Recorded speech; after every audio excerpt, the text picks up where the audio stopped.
Chapter 36 Mystic Yellow Dragon Energy Skill, Comprehending Divine Skills. After Leah left, Guan devoted himself to building Mystic Valley, and his leisurely days started to diminish because those young demon sheep were quite troublesome. At 4 months old, they ran through the mountains and forests as if they were flat ground, as fast as cheetahs on Earth in his previous life. If not for the presence of cultivators in the valley, they would have long escaped. Guan had to study the Ziwei Array Chronicles left by Jiang Qiong, learning some basic restrictions to seal the sheepfold. When the 6-month period was up, Guan had Wuxin bring Xiaochuan to the outer sect to recruit 2 more servant disciples, named Chen Hong and Zhen Xiaoer, with mediocre aptitude, which satisfied him. The number of servant disciples in Mystic Valley reached 10, making it lively every day. Time flies like an arrow, it passes in the blink of an eye, never to return. 3 years passed in the blink of an eye. It was autumn again. Xiaochuan was patrolling the various gardens, followed by a line of ducks, moving in a mighty formation. Disciples sat absorbing spiritual energy on the mountain tops around Medicine Valley, and the forest would occasionally shake from the movement of Tang Yu and Su Han chasing demon sheep. Guan walked out of the western forest smiling. He had just picked a batch of medicinal herbs, earning himself several centuries of life. He was increasingly close to 10,000 years of lifespan. His lifespan had now reached 80,000 years. In 3 years, he had gained nearly 50,000 years of life, mainly because the herbs he had planted for many years were maturing, and 1,000 years of life were from managing exterior disciples' caves. The small-framed Zhenqin ran out of the forest with a bamboo basket on her back. She hurried to Gu An's side and said, "Master, can you teach me alchemy today?" A dry leaf was still on her head, and the hair on the sides of her cheeks was a bit disheveled. Guan chuckled. "Of course, but you have to use your herbs. That way, you'll be more careful." Once, Zhenqin overheard Guan consuming a youth-preserving pill, making her interested in alchemy. She pestered him for nearly half a year. "I've been prepared for a long time," Zhenqin said excitedly, hopping around Guan like a girl who never grows up. Whoosh! A sound pierced the air above Mystic Valley. Guan looked up and habitually cast a lifespan detection. Another nascent soul realm cultivator. This year, more than 10 nascent soul realm cultivators had passed above Mystic Valley, which made Guan uneasy, feeling something big was about to happen. Even the world's outer sect conference back then didn't attract so many nascent soul realm cultivators. This won't do. The dragon strength divine origin skill must be improved. If a great cultivator far surpassing the nascent soul realm appears, what will I do if they see through my cultivation level? Guan decided silently. Over the years, the dragon strength divine origin skill's enhancement to lifespan had dwindled, and now gaining a year's lifespan in half a year was a good outcome. In 10 years, this skill might no longer increase his lifespan. Then, Guan took Zhenqin back to his pavilion to start teaching her alchemy techniques. Until late at night, Guan sneaked into the 8 scenic caves. After Jiang Qiong left, he had also explored the other 6 tunnels, and at the end of each, there were corpses like Meng Lang, refined by Cheng Xiandan and Jiang Qiong using different poison skills of myriad poison mystic skill. For these poison corpses, Guan temporarily had no intention of touching them. He made his way to the green vine tree, rolled up his sleeves, and began meditating. At this moment, a shadow fell from the tree and burrowed into his arms. A little black dragon. Its body was slender, about 2 feet long, with a pair of dragon horns and dragon whiskers on its mouth, covered in tiny black dragon scales, and its 4 claws were sharp. It looked much like the dragons in ancient Huaxia legends, but with a different color. This was the holy beast of the ancient Sky Sect, the Sky Dragon. Guan stroked it while checking its lifespan. Sky Dragon, First Order 1/965/18,000. Its lifespan has increased again. When the Sky Dragon was born, it had only 500 years of lifespan. Now in just 1 year, its lifespan had almost doubled. No wonder it had the potential of a 9th-ranked demon beast. Guan recalled the process of the Sky Dragon acknowledging him as master last year, smiling unconsciously. When it was just born, the Sky Dragon bit him directly, causing him to angrily throw it away, and then it pitifully came over to nuzzle him. Guan felt the Sky Dragon didn't really acknowledge him as its master, but rather recognized who its kin was through blood. They had a bond of soul resonance, allowing him to understand its thoughts but not controlling its life and death directly. The sky dragon would only serve one master in its life, indicating that although it was naturally violent, it was also extremely loyal and righteous. Good boy, go eat now. Guan took out a demon sheep he had killed from his storage bag. It was fresh from the previous morning, giving him 3 years of lifespan. The sky dragon's eyes lit up and immediately flew aside with the demon sheep's corpse.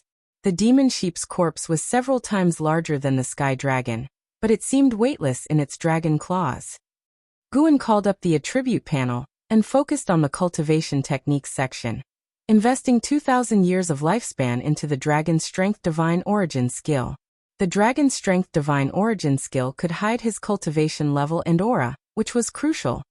He considered it even more important than the Divine Wood Pure Yang skill. You invested 2,000 years of lifespan in the Dragon Strength Divine Origin skill for evolutionary cultivation. You cultivated the Dragon Strength Divine Origin skill for 10 years. The spiritual energy of heaven and earth tempered your body, enhancing your physical chi blood. You cultivated the Dragon Strength Divine Origin skill for 100 years. The spiritual energy of heaven and earth tempered your body, enhancing your physical chi blood. You cultivated the Dragon Strength Divine Origin skill for 200 years, achieving the peak creation realm in your Dragon Strength Divine Origin skill. You cultivated the Dragon Strength Divine Origin skill for 400 years.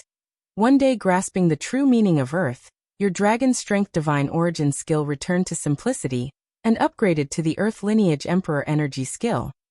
You cultivated the Dragon Strength Divine Origin skill for 1,500 years. Sensing the rules of the Earth, your Earth Lineage Emperor Energy skill broke through the limits, upgraded to the Mystic Yellow Dragon Energy skill. You cultivated the Dragon Strength Divine Origin skill for 1,800 years, enhancing your understanding of the Mystic Yellow Dragon Energy skill, achieving mastery. You cultivated the Dragon Strength Divine Origin skill for 2,000 years, achieving peak creation realm understanding of the Mystic Yellow Dragon Energy skill, comprehending the Divine skill. Mystic Yellow Dragon Might. Line after line of prompts appeared before Guan's eyes. The Dragon Strength Divine Origin skill upgraded to Earth Lineage Emperor Energy skill, and then to Mystic Yellow Dragon Energy skill. It even awakened a Divine skill. Guan was overjoyed, feeling lucky this time. A vast amount of memory quickly flooded into his mind, immersing him in the profound Daoist sorcery knowledge. The sky dragon, biting the mutton, looked back with its gem-like eyes showing curiosity. The grass on the ground beneath Guan emitted strands of green energy, swirling around him as he began to breathe rhythmically unconsciously, with faint dragon roars echoing. The Mystic Yellow Dragon Energy skill tempered the body with the Earth's essence of yellow energy, integrating the physical body with nature. The so-called dragon roar was actually the sound of the Earth's roar. After 2 full ancient hours, Guan finally woke up. He frowned as he opened his eyes. All the grass around him had withered. He quickly got up and scanned the medicinal herbs in the 8 scenic caves, only relaxing after confirming they were fine. Only the weeds withered. The spirit flowers and grasses were largely unaffected. In the future, I must not do this recklessly. Whether it's upgrading a cultivation technique or breaking through, I must leave the 8 scenic caves to avoid depleting the spiritual energy here. Guan sat back down, reviewing the Mystic Yellow Dragon Energy skill while cultivating according to the method. He consolidated a breath of Mystic Yellow Dragon Energy, integrating his body with nature. The sky dragon, now full, lay beside the demon sheep's corpse sleeping. Inside the 8 scenic caves, only the sound of the wind remained. At dawn, Guan descended from his pavilion, changing into a green robe, his black hair casually tied at the back, with 2 long strands left by his ears, exuding an ethereal, unworldly aura of a cultivator. His body had not fully adapted to the Mystic Yellow Dragon Energy skill yet, but he wasn't in a hurry. With nightly practice, he would master the Mystic Yellow Dragon Energy within a month. And with the Mystic Yellow Dragon Energy skill's divine trait, Mystic Yellow Dragon Might, there was no need for separate cultivation. It would naturally manifest when the Mystic Yellow Dragon Energy was produced. Mystic Yellow Dragon Might was essentially the might of heaven and earth. able to deter all beings. Guan started calling for the disciples to do exercises. When everyone gathered, they could all sense Guan was in a good mood today. Zhenqin curiously asked her master what had made him so happy. Nothing much. I read a book last night called The Investiture of the Gods. You can borrow it from the book collection pavilion when you have time, Guan said, smiling as he exercised. Xiaochuan's eyes lit up. I know about the Investiture of the Gods. Almost everyone in the outer sect has a copy. It's said to record ancient mysteries of the immortal cultivation world. The disciples became interested and began asking Xiaochuan what the Investiture of the Gods was about. Guan didn't interject further, still dwelling on the Mystic Yellow Dragon energy skill. Over the next month he practiced the Mystic Yellow Dragon energy skill nightly, and finally succeeded in cultivating a breath of Mystic Yellow Dragon energy in his abdomen, significantly advancing his ability to conceal his cultivation level and aura. Guan felt a huge relief, knowing he could now stay hidden peacefully. That year was as uneventful as the previous years, which was the best outcome for Guan. As the winter snow began to melt, Mystic Valley welcomed a new spring, and all disciples prepared for the new year. Guan was deeply engrossed in reading the Green Hero travelogue under a tree. Zhenqin suddenly approached, with her hands behind her back, bending over to ask, "Master, what do you want to eat tomorrow night? I'll make it for you." Without moving his gaze, Guan replied, "Anything you make, I'll eat." Curious, Zhenqin leaned over to see what book he was reading, but he stopped her. "Hurry up and prepare the ingredients, or you'll miss the festival tomorrow night. Be careful, or I won't teach you alchemy," Guan said sternly. Zhenqin pouted, but had to leave. Guan faintly heard her muttering, "Again reading that nonsensical book." The corner of his mouth twitched. Just who spread this rumor? Ruining his reputation. Now all the disciples in Medicine Valley knew he liked reading the Green Hero travelogue, often mocking him in private despite not daring to say it to his face. Guan stood up, putting the Green Hero travelogue into his arms. "Starting today, I'm quitting." Guan walked out of the courtyard, planning to inspect the garden, but his attention was caught by the valley entrance, making him frown. A man in a white robe walked gracefully, appearing in his 30s, looking handsome with an extraordinary demeanor. What made Guan frown was that he couldn't sense the man's aura. He immediately cast a lifespan detection on him. Li Xiandao, Divinity Transformation Realm. 8th Layer 230/899/3020. Chapter 37 The Emperor's Recruitment. A maximum lifespan of 3,000 years? Guan was shocked by the other party's lifespan information. It was the first time he encountered someone with such a qualification, and at the 8th layer of the Divinity Transformation Realm. However, this lifespan seemed a bit low and did not align with Guan's expectations for the lifespan in the Divinity Transformation Realm. Could it be that someone in the Divinity Transformation Realm could only live for 899 years? Guan guessed that the other party might have been injured, thereby reducing their lifespan. He immediately walked over, while also pondering internally, thinking that the other party might be a high-ranking member of the Supreme Sect. However, he couldn't act too respectfully, given that the other party had suppressed their aura. If he could see through the other party's cultivation level, the other party would undoubtedly pester him endlessly, and might even treat him as a demon path spy. Li Xiandao walked towards the valley, observing the garden along the way. Guan approached him, cupping his hands in salute, and asked, "I am Guan, the Valley Master of Mystic Valley. May I ask for your name and your purpose here?" Li Xuando's gaze fell on Guan, his eyes cold and exuding immense pressure. He then smiled, and the oppressive feeling instantly dissipated, giving an illusionary sense as he warmly said, "I am Xiandao from Sangzhou. I came to visit my child at the Supreme Sect. The journey is long and tiring. I wish to rest in your esteemed valley to recover my spiritual power. May I ask if the Valley Master would permit this?" Hearing this, Guan couldn't refuse and immediately agreed, then called Xiaochuan to arrange accommodation for Li Xiandao. Guan avoided looking directly at Li Xiandao, to prevent arousing suspicion. Surnamelessly visiting his child, could he be an imperial family member? Guan wondered secretly. With so many medicine valleys in the outer sect, he chose Mystic Valley. It's highly likely related to Liya. Guan continued patrolling the garden. Everything as usual. On the other side, Xiaochuan led Li Xiandao to an unoccupied house and said, "The house is simple. Please don't mind. If you need anything, feel free to ask me or any other disciples." Li Xiandao nodded and then asked, "I saw sheep in the woods along the way, and disciples taking care of them. Aren't you a medicine valley? Why raise so many sheep?" Xiaochuan didn't hide anything and answered, "Originally, we only planted medicinal herbs in the valley, but my spirit root qualification is limited, so I gave up the idea of joining the outer sect. Knowing that I like raising livestock, senior brother fulfilled my wish, and also earned some spirit stones to help more disciples in their cultivation earlier, before heading to the outer sect." "Oh, is the senior brother the valley master?" "Yes.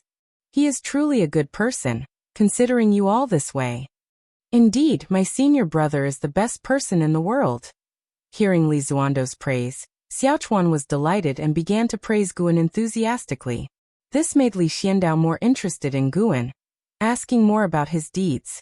Xiaochuan didn't think much and dragged Li Xiandao to sit down, becoming even more animated in his storytelling. Guan, inspecting the garden, smiled and thought he hadn't cared for this silly boy for nothing. Whether Li Xiandao was related to Li Ye or a high-ranking member of the Supreme Sect, having a good image could do no harm. He certainly couldn't be from the Thousand Autumn Pavilion, could he? Wait. Thousand Autumn Pavilion. Suddenly, Guan felt a chill down his spine. His smile froze. Better safe than sorry. Facing Li Xiandao later, he must be more cautious. It's better to be safe than sorry. Li Zuando's presence aroused the curiosity of other disciples, as rarely did anyone visit Mystic Valley. That day, after settling in, Li Xiandao didn't come out again, seemingly really recovering his spiritual energy. Because of Li Zuando's arrival, Guan didn't dare to go to the 8 scenic caves and stayed honestly in his attic at night. The next morning, as usual, Guan led the disciples in their exercises. Hearing the commotion, Li Xiandao also came out, with Xiaochuan greeting him enthusiastically. Guan only nodded towards Li Xiandao and did not avoid him. As the morning exercises began, Li Xiandao initially didn't pay much attention, but gradually found it interesting. After the exercises, Guan dismissed the disciples and took out a book from his pocket, started reading, and walked towards the loft. At this moment, he had to remain calm and couldn't let Li Zuando's arrival disrupt his daily routine. However, just as he entered the courtyard, Li Xiandao caught up to him. "Valley Master, what are you reading?" Li Xiandao asked with a smile. Guan turned around, holding up the book and said, "Investiture of the Gods, have you read it?" Li Xiandao smiled even more, saying, "I have indeed read it and even memorized it backward." "Oh, so we're fellow enthusiasts?" "Ha ha ha, at first sight, I felt a sense of familiarity. Shall we discuss Investiture of the Gods?" Hearing Li Zuando's insincere words, Guan could only smile and agree. He invited Li Xiandao upstairs, and after they sat, he began to boil water and make tea using spiritual power to light the fire. Li Xiandao glanced around the room and said, "Valley Master, what do you think of King Zhou?" "Good grief. Testing me right away?" Facing away from Li Xiandao, Guan placed tea leaves in the cup and said, "If we only consider the story, he was cruel and unjust. But on closer inspection, some of his actions seemed illogical." After hearing this, Li Xiandao said wistfully, "Indeed. When I first read it, I thought King Zhou was foolish and cruel. But upon rereading, something felt off. In that world of the story, immortals and gods truly existed. King Zhou couldn't have been unaware of this. Yet he dared to desecrate the sacred statue of Nvois.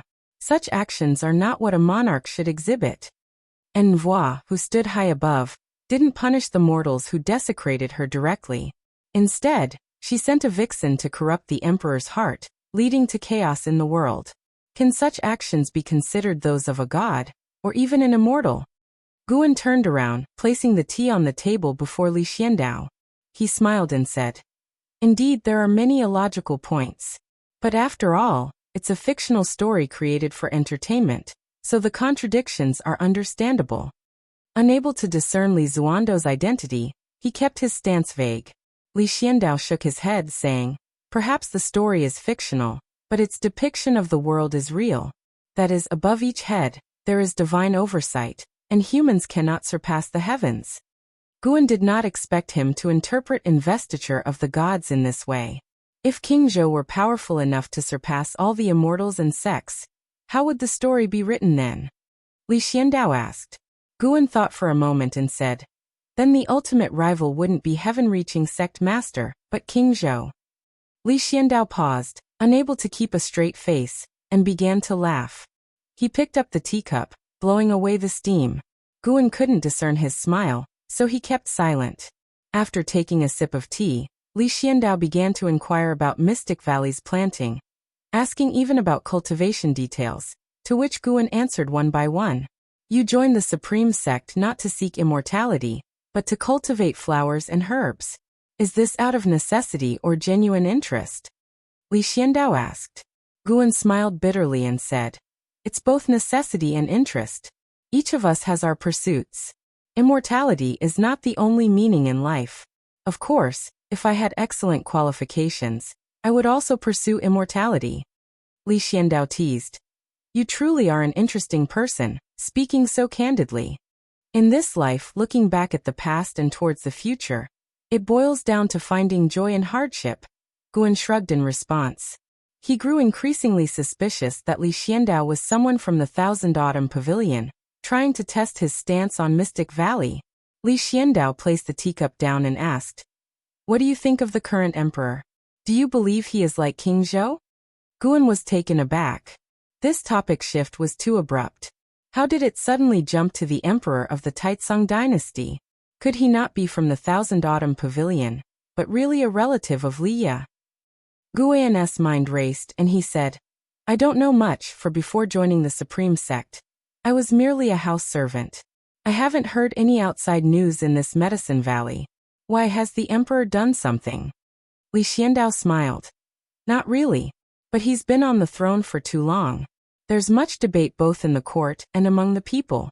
The mundane world seems to think an emperor shouldn't reign too long. If he does, it's only a matter of time before he becomes inept. In the immortal cultivation world, more fear that the emperor might cultivate to immortality, thus letting imperial power dominate over the cultivation world. Guan grew nervous. There were too many layers to this question. He dared not speak rashly. Seeing Guan's hesitation, Li Xiandao teased and asked, do you think it's better for an emperor to reign for a long time, or to be replaced every few decades? Knowing that Li Xiandao was at the 8th level of the Divinity transformation realm, Guan dared not remain silent. After pondering a moment, Guan said, in my view, it depends on the emperor's character.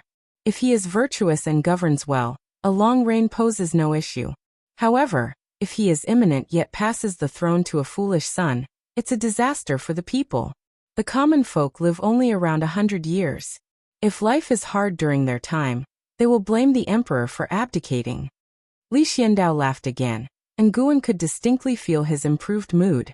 Wait. Li Ya's relative, surname Li, talks about King Zhou, questions the emperor. Guan had heard from the Ji family that the emperor of the Taizong dynasty also cultivated, and had been in power for 200 years. You're right. I shouldn't heed those opinions. I should see the people's lives personally, Li Xiandao chuckled. At these words, Guan's face drastically changed, exclaiming, You are the current emperor? He tried to stand up. Li Xiandao raised his hand, and a powerful pressure pressed Guan back into his seat. Guan did not resist to avoid revealing his strength. Lower your voice. You don't need to treat me as an emperor. Just consider me as Li Ya's father. You can call me uncle. Li Xiandao smiled warmly, devoid of imperial majesty. Guan didn't know how to respond. An emperor at the 8th layer of the Divinity transformation realm. This is trouble. Li Xiandao spoke. Bring out the heavenly residence. Guan immediately retrieved the heavenly residence sword from his storage bag. Seeing the sword, Li Zuando's eyes grew complex. He gently caressed the sheath. Guan recalled Li Ya's words that the heavenly residence sword was a gift from his royal father to his mother, then passed to him after her death. Now seeing Li Zuando's expression, Guan started imagining the tragic love-hate story between Li Xiandao and Li Ya's mother. After a long while, Li Xiandao set down the heavenly residence sword and pushed it towards Guan, saying, "In the Supreme Sect, Liya regards you as his best friend.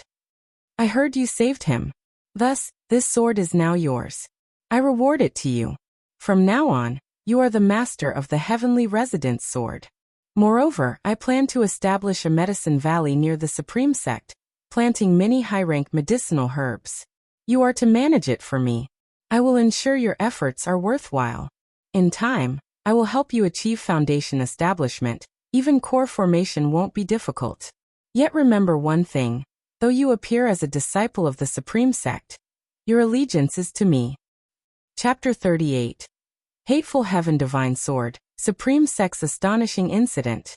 Li Xiandao finished speaking, smiling at Guan and waiting for his decision. Guan froze. The Emperor wanted him to be a spy? This was forcing him to be a triple agent. This was not what Guan pursued, but the key was that it was hard for him to refuse, as the other party's cultivation level and status were both higher than his. Not refusing would bring endless troubles in the future. Refusing would bring trouble right now. However, Guan thought about the high-rank medical herb mentioned earlier, and his heart beat faster uncontrollably. Guan hesitated and asked, "Do I have the option to refuse?" "Yes, if you refuse, I will erase today's memory, and it will be as if we never met," Li Xiandao replied with a light laugh. Guan asked helplessly, "Why choose me? I am mediocre. With your status, recruiting a disciple from the Supreme Sect would be a piece of cake." Li Xiandao shook his head, saying, "I did not intentionally want to recruit disciples from the Supreme Sect, but you happen to have a close relationship with Liya. I wanted to support you. And because you are mediocre, I can trust you more because I can meet your needs." He paused for a moment and added in a frivolous tone, "People do not wish for the Emperor to live forever, and I do not wish for the Master of Medicine Valley to live forever either." What a sense of humor! Guan could only say, "If that is the case, then I have no choice but to agree."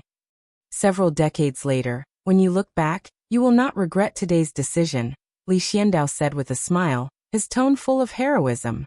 Guan could not resist his curiosity and asked, "Have you always been watching Senior Brother Li?" "We have finished talking. There is no need to call me Emperor anymore.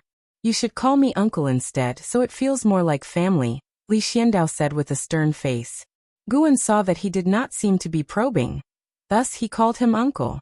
Li Xiandao smiled and said, "To be frank, I have many pawns in the outer sect of the Supreme Sect. Naturally, I am aware of Li Ya's situation." Guan previously thought that Li Ya did not have a good relationship with his father, but now it appeared that was not the case. Could there be a misunderstanding? He wanted to inquire on behalf of Li Ya, but he held back. This emperor wanted immortality, and such an emperor surely had a complex attitude towards his princes. Even if he loved them, there would likely be some apprehension in his heart. Which crown prince wanted to remain a crown prince forever? Which prince did not have a secret longing for the emperor's throne? Guan felt deeply moved. Earlier, he thought the talents of Li Ya and Li Xuanyu were already strong, but after seeing Li Xiandao, he understood why those two were so talented. Bloodline inheritance. 8 layers of divinity transformation realm at the age of 230. Had he broken through the divinity transformation realm at the age of 100? Too outrageous. The most crucial point was that he practiced a secret technique that concealed his aura. Without Gu An's lifespan detection ability, it would be impossible to see through his true cultivation level. Perhaps neither the court nor the immortal cultivation world could see through his cultivation level, which allowed him to cultivate peacefully until now. Afterward, Li Xiandao began inquiring about the affairs in the valley, curious about the origin of the Chinese New Year mentioned by the other disciples. Guan responded with the same words he used for others. Li Xiandao became interested in the Chinese New Year, and decided to join in today. How could Guan refuse? An hour later, the two walked down the pavilion, preparing for the Chinese New Year with other disciples. The disciples were all very happy, laughing and chatting, which also affected Li Xiandao. As night fell, Guan brought out the self-made firecrackers, and Mystic Valley resounded with bursts of explosions, deafeningly loud. The firelight shone on Li Zuando's face. He was smiling and even drinking with Xiaochuan, making it impossible to associate him with the emperor of the Taitsong dynasty. The disciples like Tang Yu and Su Han prepared some performances like storytelling, sparring, and acrobatics, ensuring the night was lively until late. The next day at noon, Guan saw Li Xiandao off. 2 more years, really something to look forward to. Guan silently thought. Li Xiandao said he would send someone to take him to Medicine Valley in 2 years. He planned to strive for a lifespan of 100,000 years in these 2 years, then break through to the Divinity Transformation Realm. No, he must surpass the Divinity Transformation Realm to be stronger than Li Xiandao. Otherwise, he would not be at ease. After all, accompanying a king was like accompanying a tiger. What if one day Li Xiandao became deranged and wanted to harm him? Guan looked in the direction Li Xiandao left, silently curious why this emperor came to the outer sect alone. Was he really here to visit Li Xuanyu? Li Ye once said that Li Zuando's favorite child was Li Xuanyu. Guan did not think further, turning to enter the valley, preparing to plant more medicinal herbs. Spring passed and summer came. Guan welcomed his 34th birthday in the summer. On this day he bid farewell to Du Yi, who came to ask for medicinal herbs. At the mouth of the valley, Du Yi turned back and said, "These years, you provided many medicinal herbs. Young Master Jilin is very satisfied with you. In some time, he will send someone to deliver a foundation establishment pill to help you reach the foundation establishment realm early. Once you become a true outer disciple, he will find a way for you to continue managing this Medicine Valley." After saying that, he turned and left, leaping over the forest on his sword. Guan shook his head with a smile. When he saw Li Xiandao off at the beginning of the year, Li Xiandao had said something similar. In the future, he had to keep a distance from the Ji family, lest they use him when they wanted to plot against the Supreme Sect. The sect was strong, but the family's power could not be underestimated either. In this land, dynasties changed, and sects rose and fell, but some families could exist forever. The Ji family was one of them. Alas! I just want to pick flowers and herbs. Why are so many people trying to recruit me? Guan thought to himself while walking into the nearby forest. In the forest, someone was practicing swordsmanship. It was Su Han.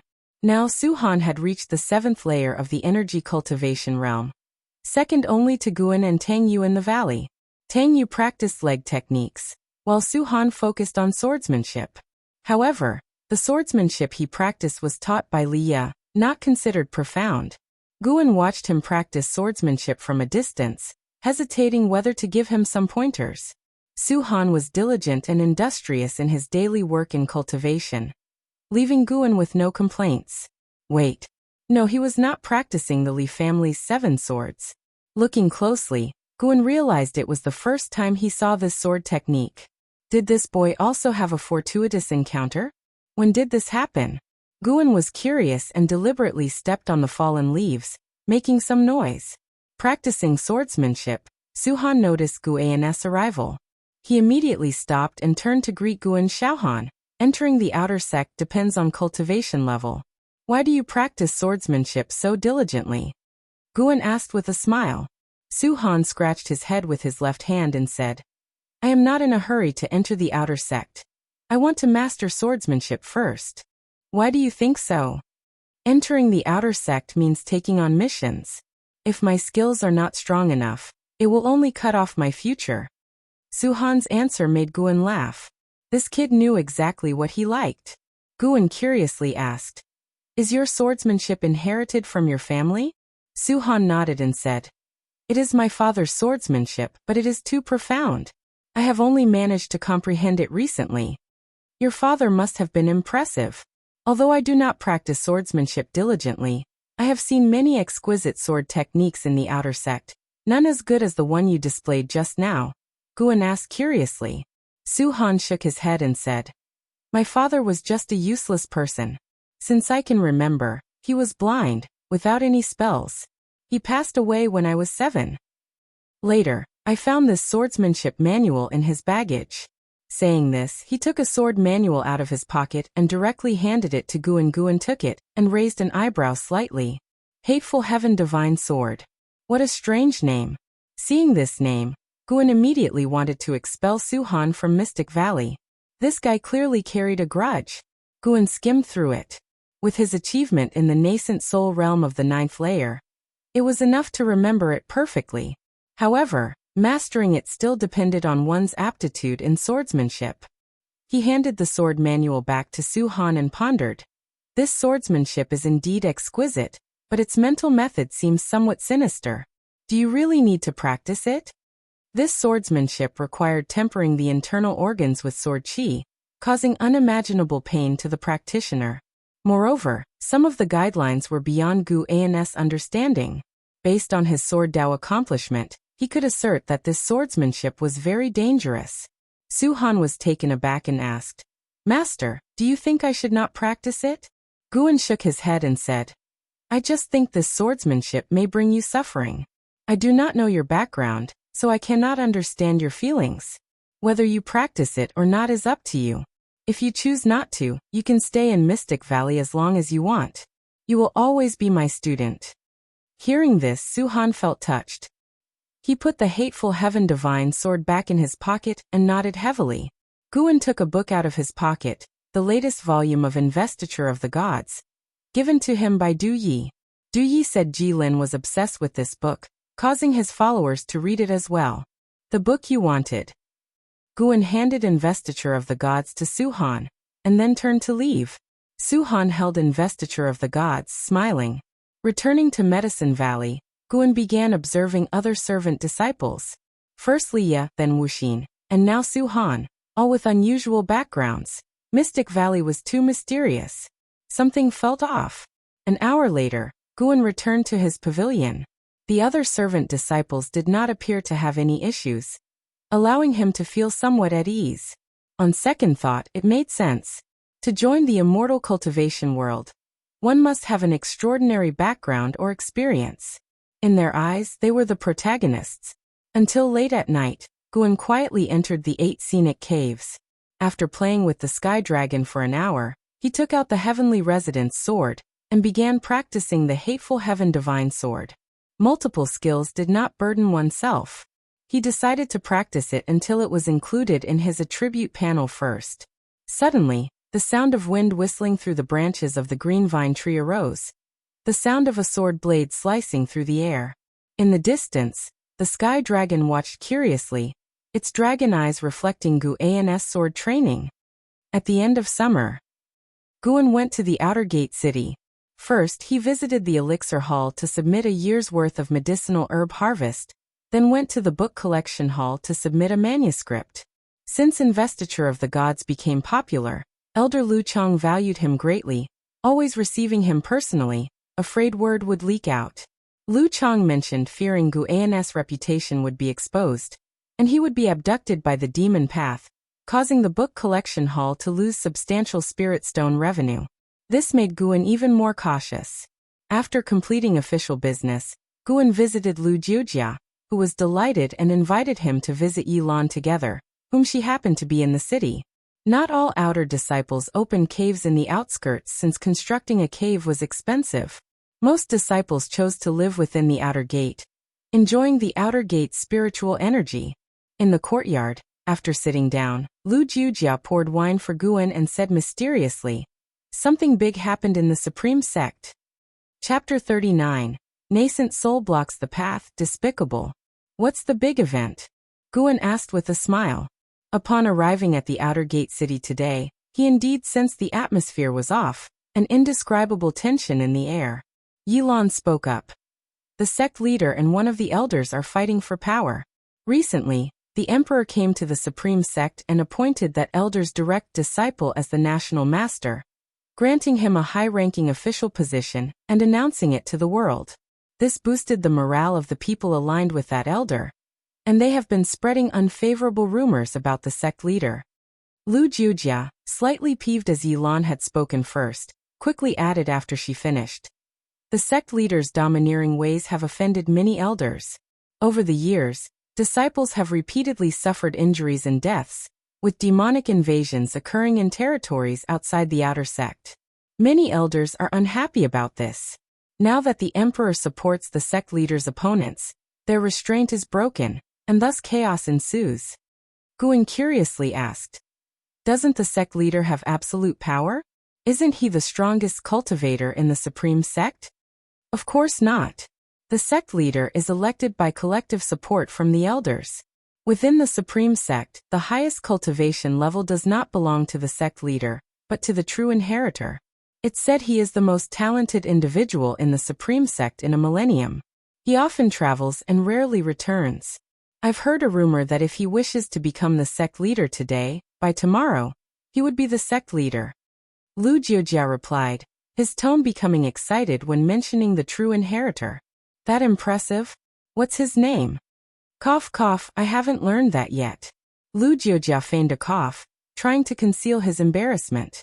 Yilan shot him a scornful look, then turned to Guan whispering, I've heard many inside stories at the law enforcement hall as well. The open and covert struggles in the main city of the sect have spread to the inner and outer sects. Senior brother, you must be careful in Mystic Valley. Those people will do anything for power. Guan chuckled. It won't go that far, right? Would someone dare to slaughter Mystic Valley and then frame the other party? As soon as he said this, Guan felt a pang of anxiety. Someone had already been raising a demon of greed outside the outer sect. What else was impossible? Yilan noticed his worry and placed her hand on his, comforting him. Senior brother, don't worry, I will find a way to persuade the law enforcement hall to increase patrols in the various medicine valleys of the outer sect. Guan instinctively withdrew his hand, momentarily distracted by her touch. Actually, he had noticed it but feared reacting too quickly might arouse suspicion among his junior disciples. Lu Jiujia laughed secretly but was met with a glare from Yilan. You must be even more cautious than me. Power struggles like these can be more dangerous than battling demons outside. Guan advised earnestly. Lu Jiujia confidently claimed there was no way he would die.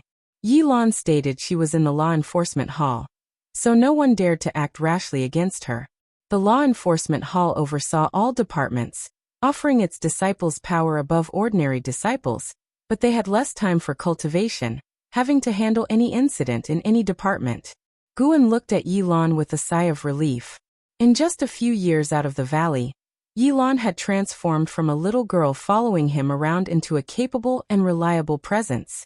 The three of them drank and chatted. Usually, Lu Jiujia and Yilan did most of the talking, and through their words, Guan gained a much clearer understanding of the situation within the Supreme Sect. He was deeply gratified. The junior disciples he had trained were now taking care of him. A unique sense of achievement filled his heart. If Mystic Valley's disciples scattered across the outer sect's various departments or even entered the inner sect, he would be influential indeed. Just the thought of it excited Guan. 2 hours later, Lu Jiujia left first, and Guan declined Yilan's invitation to her residence to enjoy fine delicacies. He then left the outer gate city with her wistful expression in his memory. Riding his flying sword, flying against the wind, Guan felt quite cheerful. The sky gradually turned crimson as dusk approached. Guan's apparent cultivation level had reached the 9th layer of the energy cultivation realm, so his flight speed was not slow. He admired the undulating mountain forests along the way. In the blink of an eye, an hour had passed.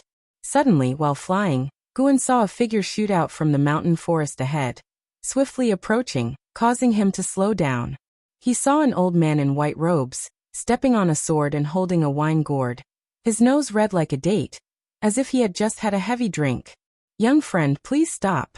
The old man's voice came, and Guan could sense that his cultivation aura was in the Foundation establishment realm.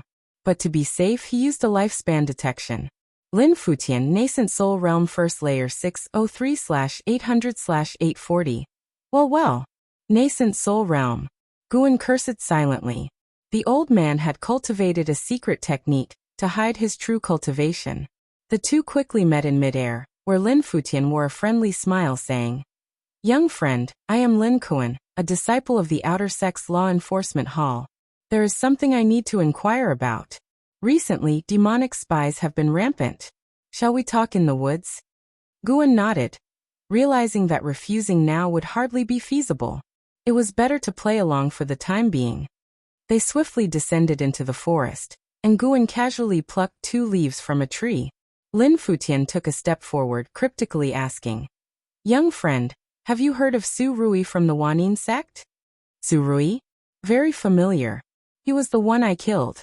Back then, Surui and Chanji wanted to take over his medicine valley, and even injured Liya. How could he forget? Feigning confusion, Guan asked. I've heard of the Wanin sect, but who is Surui? Surui was a genius of the Wanin sect, whose father is the vice sect hierarch. He died around this area, and lately many Wanin sect spies are investigating his death. Lin Futian stepped closer as he spoke. Guan immediately stepped back, maintaining a distance. Seeing his wary expression, Lin Futian grinned.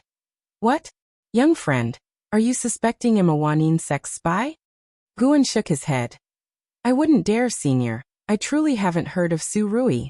Since you're from the law enforcement hall, why ask me? Ha ha ha. Lin Futian laughed heartily. He suddenly swung his sleeve. An abundant spiritual power spread like a mist, quickly covering several miles. Guan was startled, raising his sword with his right hand, watching him intently. Lin Futian then opened his wine gourd, and a foul stench of alcohol wafted out. He grinned evilly. Don't be afraid. You will have 15 of your fellow disciples accompanying you in here. Guan gritted his teeth. Who are you? What is your background? If I must die, can't you at least let me die understanding why? Haven't you guessed already? Lin Futian sneered, raising his hand to grab at Guan from a distance. A strong spiritual force bound Guan, pulling him toward Lin Futian. Guan's face showed despair as his body flew through the air, rapidly approaching Lin Futian. Lin Futian's left hand reached out to grab him, while his right hand held the wine gourd, pouring liquor into his mouth. Boom! Guan suddenly unleashed a terrifying aura, instantly shattering Lin Futian's spiritual force. Lin Futian's pupils dilated, reflecting a leaf in his eyes. The leaf was surrounded by sharp sword chi, moving as fast as lightning, piercing through Lin Futian's forehead, blood splattering as the leaf continued on its path. Rumble! One by one, trees were shattered, dust rising like a giant gray wall extending for miles. Lin Futian trembled all over, his face showing disbelief. Furious, he roared. You actually hid your cultivation, Despicable. Guan stepped up to him, placing his right hand's index and middle fingers together, pressing them against Lin Futian's chest like a sword. Boom! Sword chi exploded, bursting Lin Futian's body apart, dispersing the dust wave behind him. The powerful force bowed the trees outwards, leaving a trench several miles long. From the flying dust, a baby's figure shot out, its face aged and eerie. It was Lin Futian's nascent soul. He flew toward the horizon at full speed, hearing the sound of something slicing through the air. Instinctively looking back, he saw a leaf racing toward him, directly destroying his nascent soul, blood misting in the air. Guan raised his hand, calling his flying sword back, stepping forward, enveloped in sword chi, turning into a sword shadow and rapidly disappearing into the forest. Rather than heading towards Mystic Valley, he chose another direction. During the quick flight, a prompt appeared. You've successfully seized 25 years of Lin Futian's nascent soul realm first layer. Lifespan, it wasn't much, but it couldn't be helped. Although Lin Futian was in the nascent soul realm, at 603, he only had 197 years left. Guan didn't dwell on it. He made a large loop before swiftly returning to Mystic Valley. Entering through a window into the hall of the attic, he sat at the table. With a grasp of his hand, a jar of wine flew over from the wine cabinet. He began drinking deeply. After a large gulp, he gently set down the jar. His right hand trembled slightly, and his heartbeat pounded. Phew. Guan struggled to calm his emotions. It was terrifying. Returning home and encountering a demonic spy. Worried about the commotion had made earlier, Guan decided not to leave the valley for the next month to lay low. No, it's too dangerous. Today a nascent soul attacked me. Who knows if tomorrow, it could be someone at the Divinity transformation realm or even higher. Guan quickly pulled up his attribute panel. Seeing his lifespan of over 91,000, his anxiety eased a bit. The immortal cultivation path was indeed fraught with danger.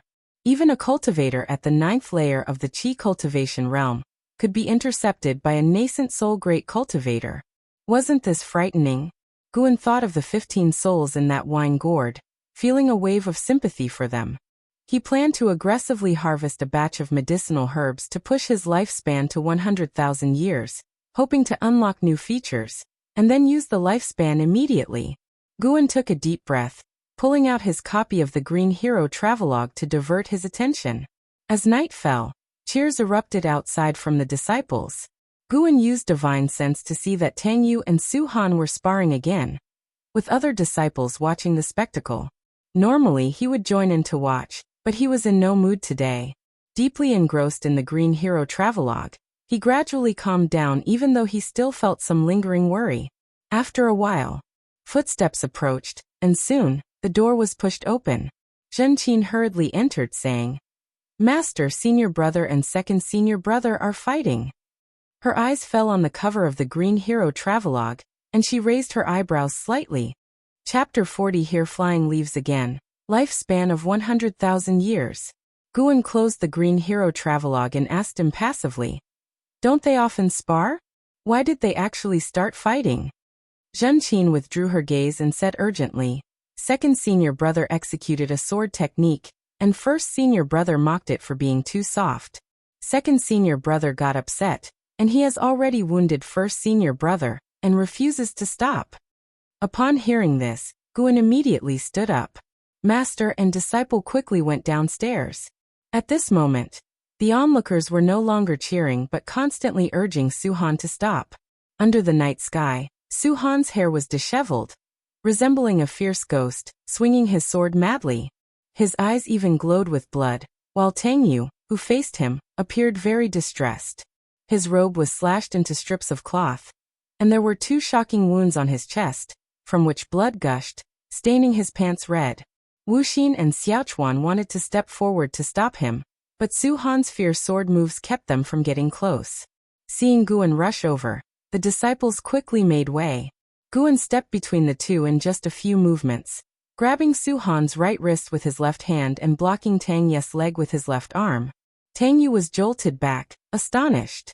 How could the master's arm be so hard? He then breathed a sigh of relief, looking at Su Han with lingering fear. Su Han was immobilized by Gu An's grip on his wrist, and with a forceful squeeze, his sword clattered to the ground. "Wake up!" Guan shouted in a deep voice. Su Han shuddered, and the bloodthirsty hostility in his eyes began to fade. Standing not far away, Wu Xin was alarmed. The senior brother's hand was fast. Although Guan had reached the 9th layer of Qi cultivation realm, they always thought he wasn't that strong, mainly because Guan often downplayed himself. Gu An's action just now refreshed Wuxin's understanding. He suddenly felt that the senior brother wasn't simple. Xiaochuan, however, was used to it. Guan had also subdued an enraged Meng Lang back in the day. Maybe Gu An's spirit root qualification was mediocre, but in Xiaochuan's heart, Gu An's combat ability was very strong, at least making him feel very reliable. The other disciples were also intimidated by Gu An's move. It was the first time they saw Guan take action, easily subduing Tang Yu and Su Han, who were at the 7th layer of the energy cultivation realm. Zhen Qin was the first to cheer, breaking the silence, and the others followed, surrounding him. "Master, you're so powerful." "Second senior brother, wake up." "Master, has second senior brother deviated?" It's all first senior brother's fault for mocking second senior brother. I've never seen second senior brother so angry. The disciples chattered, while Guan focused on Su Han. Su Han panted heavily, his body suddenly going limp like mud, but with his right hand held by Guan he couldn't fall. He looked up weakly at Guan saying, "Master, Before he could finish, his head tilted and he fainted. Guan let 2 disciples help Su Han back to the house, and then turned to Tang Yu. Facing the master's gaze, Tang Yu blushed, not knowing how to explain, but he felt very aggrieved having been injured. "Go back and stop the bleeding first," Guan said expressionlessly. On hearing this, Tang Yu quickly bowed and left. Guan looked at the others saying, "Aren't you dispersing? No cultivation today?" With that he turned and headed towards the attic. The disciples watched his back, looking at each other. Although Guan didn't say anything very harsh, they all thought he was angry. Little did they know, Guan simply wasn't in the mood to lecture. That night, all the disciples in the valley harbored their concerns, unable to calm their minds. Guan stayed alone in the attic, and in the second half of the night, he felt several powerful divine senses sweep across. His fight with Lin Futian had finally attracted the attention of the Supreme Sect. Early the next morning, Su Han came to visit Guan to apologize. "What's the use of apologizing to me? I wasn't the one you hurt," Guan said, looking at him calmly. Su Han gritted his teeth, saying, "He was the one who mocked my swordsmanship first." Guan asked, "Did you explain the origin of the swordsmanship to him?" Su Han stammered. "You and Tangyu joined the Medicine Valley on the same day. You have the closest relationship. You should know his personality. He speaks roughly, but his nature isn't bad." Gu An's tone was slightly stern. After all, having been together for so many years, he didn't want his disciples to turn against each other. He didn't forcibly stop Su Han from continuing to cultivate the hateful heaven divine sword. Such things couldn't be stopped, and blocking it would probably ruin their master-disciple bond. Su Han recalled his years with Tangyu, feeling guilty. Initially, Tangyu had just jested about his swordsmanship. Unable to master the hateful heaven divine sword, Su Han was already distressed, leading to a verbal spat. Tangyu got provoked too, saying increasingly harsh words, which enraged Su Han, causing him to deviate. "Master, I was wrong. I'll go find first senior brother now," Su Han said seriously after taking a deep breath. Guan said, "Don't wait. Go now. I also need to check the medicinal herbs." He stood up and walked toward Su Han. They left the attic one after the other. Su Han closed the door, following Gu An's pace, unable to help but ask, "Master, aren't you curious why I lost control last night?" Without turning back, Guan said, "Probably related to your hateful heaven divine sword. This swordsmanship was passed down from your father. Whether to practice it or not, I have no right to decide. You need to figure out what's most important in your heart." Su Han slowed his steps, standing before the stairs, staring blankly at Gu An's back. What's most important? Guan had no time to worry about his disciples' conflicts. He had said what needed to be said, and if they couldn't get along, they would leave Mystic Valley and never meet again at the ends of the earth. Guan began inspecting the medicinal herbs in various gardens, checking which ones were nearing maturity. He needed to accumulate a lifespan of 100,000 years quickly, so he harvested some herbs that were almost mature right away. Of course, he didn't touch the herbs far from maturity. He wasn't crazy enough to destroy his foundation. Currently, he had many channels to gather lifespan, so he wasn't too anxious. In the sky above the mountains and forests, several cultivators stood on magic artifacts, looking down. Among them, disciples of the law enforcement hall were searching, including Yi Lan.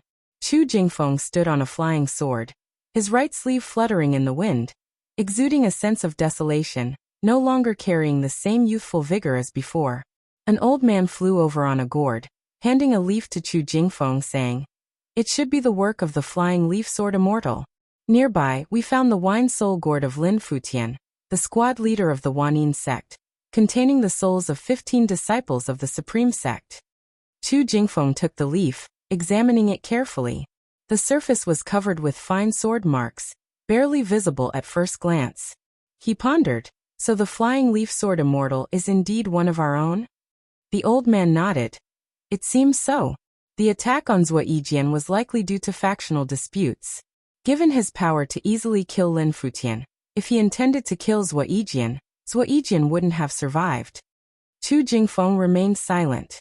The old man looked at Chu Jingfeng's fluttering right sleeve, saying, "Jingfeng, you should let go of your grudge and reattach your arm soon. Otherwise, continuously practicing swordsmanship with your left hand will make it hard to revert later." "Why should I? The flying leaf sword immortal can use leaves as swords.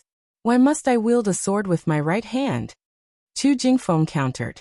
Upon hearing this, the old man shook his head and smiled wryly, ceasing his persuasion. In the forest below, Yi Lan stood in a ravine, looking toward its end, as if it led to the ends of the earth. Her eyes were full of shock. "I heard it was the flying leaf sword immortal. This terrifying sight was caused by a single leaf," a female disciple said, expressing her amazement. The surrounding disciples also marveled at the power of the flying leaf sword immortal, and Yilan was deeply impressed. How high a cultivation level would be needed to possess such terrifying power? Yilan turned to look in another direction, her eyes filled with concern. Since Lin Fuxian's death, several cultivators frequently flew over Mystic Valley every few days, most of them at the Foundation establishment realm. Occasionally, Guan could see Yilan among them. She never came down to visit Guan, seemingly just passing by. But passing by Mystic Valley's sky 4 times in a month, how could Guan not understand her intentions? This girl. Guan stood by the window, watching the cultivators disappear in the distance, feeling a warmth in his heart. He pulled up his attribute panel, looking at his lifespan of 99,999 years. His hands clenched tightly within his sleeves. It was about to happen. Tonight, he would break through the realm. Because of this month's forced harvesting, the yield for the coming year's lifespan would decrease. But after a year, it should recover and continue to grow. He had deliberately left a space of 10 years of lifespan, waiting to pick it quietly tonight. He wanted to fully enjoy the feeling of burning life. Seeing it was still early, Guan couldn't sit still, so he went downstairs. Arriving in the courtyard, he saw Su-Han practicing his sword on the eastern mountain peak from a distance. Since that night's conflict, Su-Han had become reclusive, and others dared not disturb him for fear of another outburst. Tang Yu and Su-Han's relationship had recovered. After learning the origin of Hateful Heaven Divine Sword, Tang Yu apologized to Su-Han, but since then he had trained even harder. Apology aside, he didn't want to lose to Su-Han again. After all, he was the first senior brother. Guan came to the wooden fence of the garden, looking around with a smile. "Master, what makes you so happy?" Zhen Qin came running, asking curiously. Guan ruffled her hair, smiling. "What? Do I not usually smile?" Zhen Qin giggled. "Master, since you're in a good mood today, why not teach me the residual wind leg?" Guan asked in surprise. "Didn't you hate practicing swordsmanship and leg techniques? What's changed your mind?" "I want to be like Aunt Yilan, and become a disciple of the Law Enforcement Hall," Zhen Qin said excitedly, clenching her fists. As it turned out, earlier, Wuxin and Xiaochuan had seen Yilan and marveled together, overheard by Zhen Qin, who was weeding nearby. Learning that Yilan wore a robe belonging to the Law Enforcement Hall, Zhen Qin greatly admired her. Guan smiled, saying, "All right, I'll teach you. Sending this girl away sooner would be good. She always disturbed him when he was reading." Thus Guan began teaching Zhen Qin the cultivation of the residual wind leg. When night fell and all the disciples returned to their rooms, Guan then quietly left Mystic Valley. Before leaving, he also picked 2 third-tier medicinal herbs from the garden. Chapter 41. Top-grade Heavenly Spirit Root. Breakthrough to Divinity Transformation Realm. Under the night sky, Guan swiftly traversed through the forest. The direction he was heading was opposite to where he had previously slain Lin Fuxian. This time he intended to make a breakthrough 100 miles away. Over the past month, he had observed that there were no law enforcement hall disciples patrolling in the dead of night. As he advanced, a series of prompts suddenly appeared before Guan. "You have successfully obtained the bitter root grass, 3rd stage, with 6 years of lifespan. You have successfully obtained the bitter root grass, 3rd stage, with 7 years of lifespan. For the first time, your lifespan breaks through 100,000 years, activating the lifespan deduction function. Lifespan deduction. Consume lifespan to deduce the cause and effect of the great Tao and fate, the amount of life. Span consumed depends on the causality deduced. Lifespan deduction?" Guan couldn't help but furrow his brow. He suddenly smelled the scent of a conspiracy. Was this aiming to drain his lifespan? Could it instantly exhaust his lifespan? Guan decided to try it lightly first. When this new function appeared, he had a certain understanding, knowing how to use it. The so-called deduction was actually a way of asking questions with lifespan. Guan silently asked in his heart. Using lifespan deduction. Is Jiang Qiong now intending to kill me? About 2 breaths of time passed. It requires consuming 300 years of lifespan. Proceed with deduction, no. Too expensive. Guan directly refused, but after this trial he felt much more reassured. At least the lifespan deduction would notify him in advance of how much lifespan it needed to consume, avoiding his lifespan being suddenly drained. Guan no longer probed and focused on his journey. He would rather not use this function unless absolutely necessary. Consuming lifespan to explore the unknown seemed unworthy to him for now. Along the way, Guan was very cautious, his divine sense constantly spread out to avoid encountering nascent soul cultivators again. The night was lonely and silent. Although he could not see any demon beasts along the way, he did see traces of wild animals, mostly herbivores like wild rabbits and mice. About 50 miles from Mystic Valley, Guan suddenly saw a white spirit rat. In the forest, this creature was entangled with a rabbit, following closely behind the rabbit's backside. As the rabbit hopped, it sniffed forward from time to time. It looked like a big dog chasing a rabbit. So humble.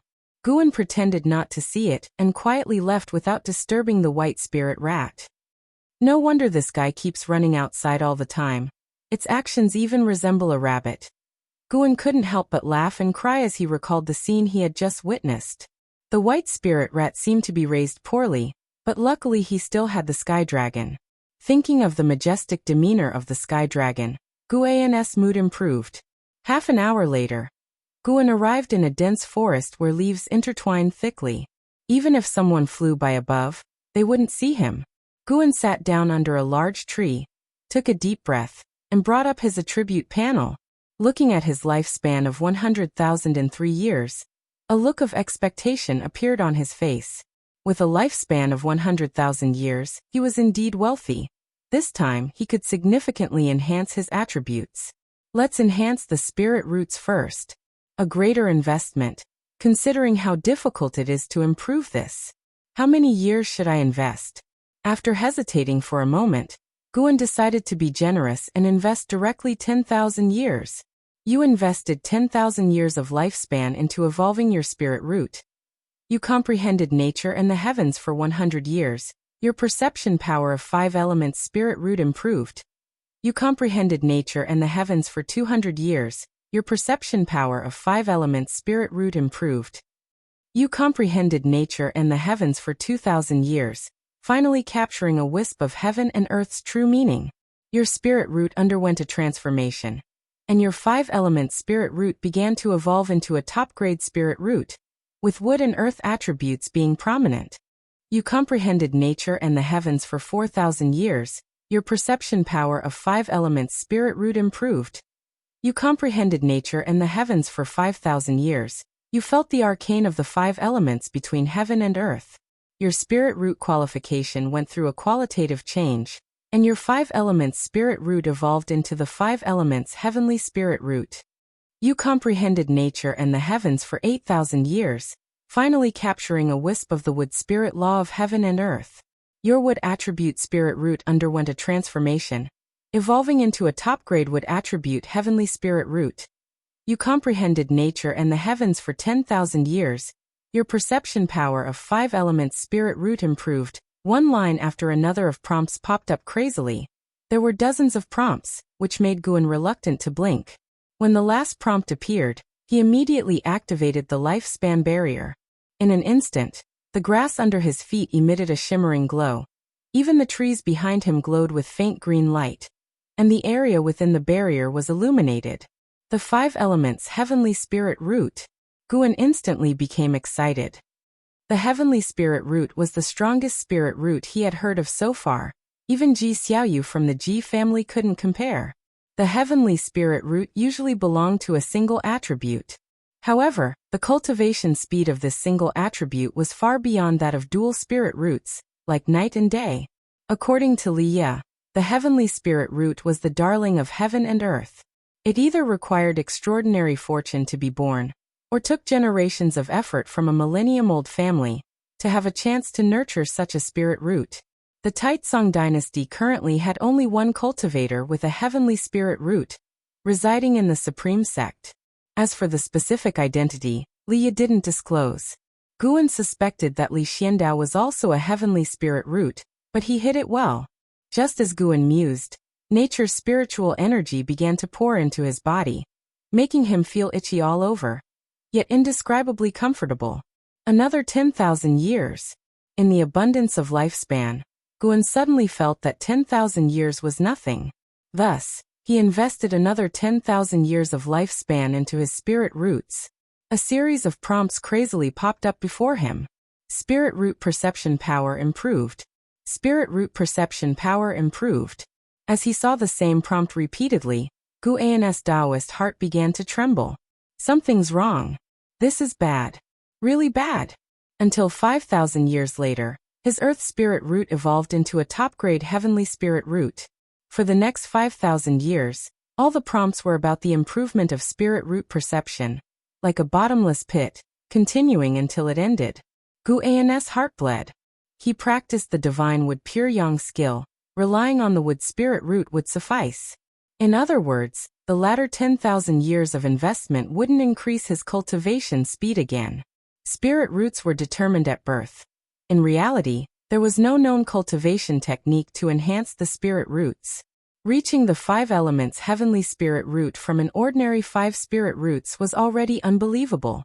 No. Try again. I can't let this 10,000 years of lifespan go down the drain. Guan gritted his teeth and invested another 10,000 years of lifespan. Another series of prompts quickly popped up, and Guan's expression darkened. An investment of 10,000 years resulted in the Fire Spirit root evolving into a top-grade Heavenly Spirit root. Will it really take 10,000 years to enhance a single spirit root? Guan invested another 10,000 years of lifespan into his spirit roots. The nature's spiritual energy pouring into his body increased. Now gray and red light spots surrounded him. After dozens of prompts, Guan's Water Spirit root evolved into a top-grade Heavenly Spirit root. If I gather all 5 elements, will there be a qualitative change? Guan continued investing another 10,000 years of lifespan. Finally, his Metal Spirit root also evolved into a top-grade Heavenly Spirit root. In the attribute panel, the Spirit root section directly indicated a top-grade 5 elements Heavenly Spirit root. Looking at his lifespan, Guan's gaze became dazed. 50,000 years of lifespan had vanished like this. After getting carried away, Guan felt unprecedentedly empty in his heart. Earth spirit energy crazily poured into his body. His physical body entered a marvelous state, feeling both itchy and warm, yet without any discomfort. Countless points of light stars floated around him. Fire being red, wood green, water blue, metal yellow, earth gray, like a splendid galaxy. Guan's expression became dazed, and his thoughts disordered. Time passed by quickly. An ancient hour later, Guan completed the transformation of his spirit roots, feeling as though heaven and earth had undergone a complete renewal. This sudden surge of perception made him feel spiritually revived. This feeling was just too marvelous. He suddenly felt that the investment of 50,000 years of lifespan was not a loss. The top-grade 5 elements Heavenly Spirit root was enough to stand proudly in the Taitsong dynasty. As for the entire mortal world, he couldn't say for sure, as he was still unsure of the world's vastness. Taking a deep breath, Guan shifted his gaze to the cultivation technique on his attribute panel. Should he enhance the cultivation technique? He feared that once the cultivation technique reached a certain stage, the subsequent investments would exceed his expectations. Moreover, he already had the top-grade 5 elements Heavenly Spirit root, and his Divine Wood Pure Yang skill was not bad. Continuously laying the foundation seemed endless. What if a divinity transformation stage demon cultivator ambushed him tomorrow? Go straight for the cultivation level. With the new spirit roots, don't let me down. Start with another 10,000 years first.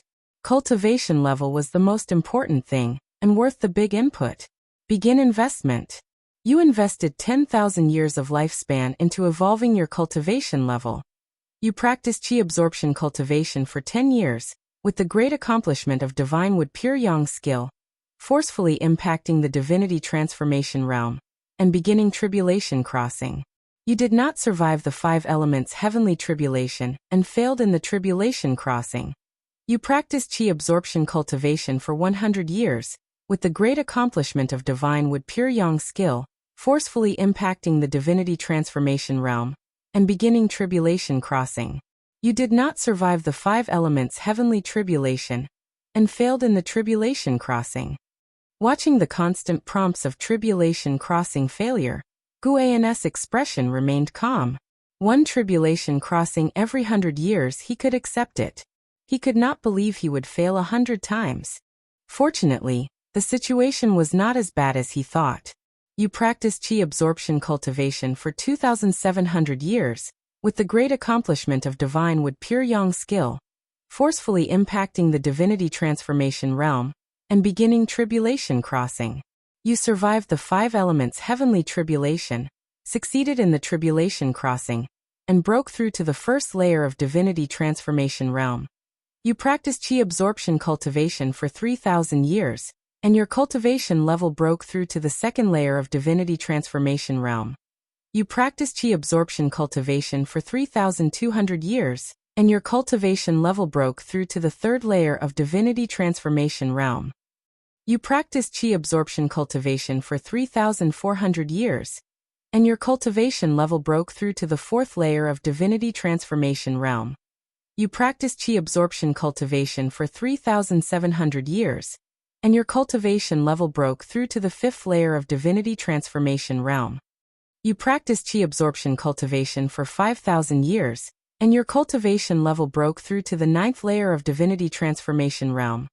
You practiced chi absorption cultivation for 5,200 years, with the great accomplishment of divine wood pure yang skill, forcefully impacting the void crossing realm, and beginning tribulation crossing. You did not survive the mystic dark heavenly tribulation and failed in the tribulation crossing. You practiced chi absorption cultivation for 6,400 years, with the great accomplishment of divine wood pure yang skill, forcefully impacting the void crossing realm, and beginning tribulation crossing. You did not survive the mystic dark heavenly tribulation and failed in the tribulation crossing. Alright, failing again. One tribulation crossing every 200 years. Guan could accept it. At the same time, he was pondering one question.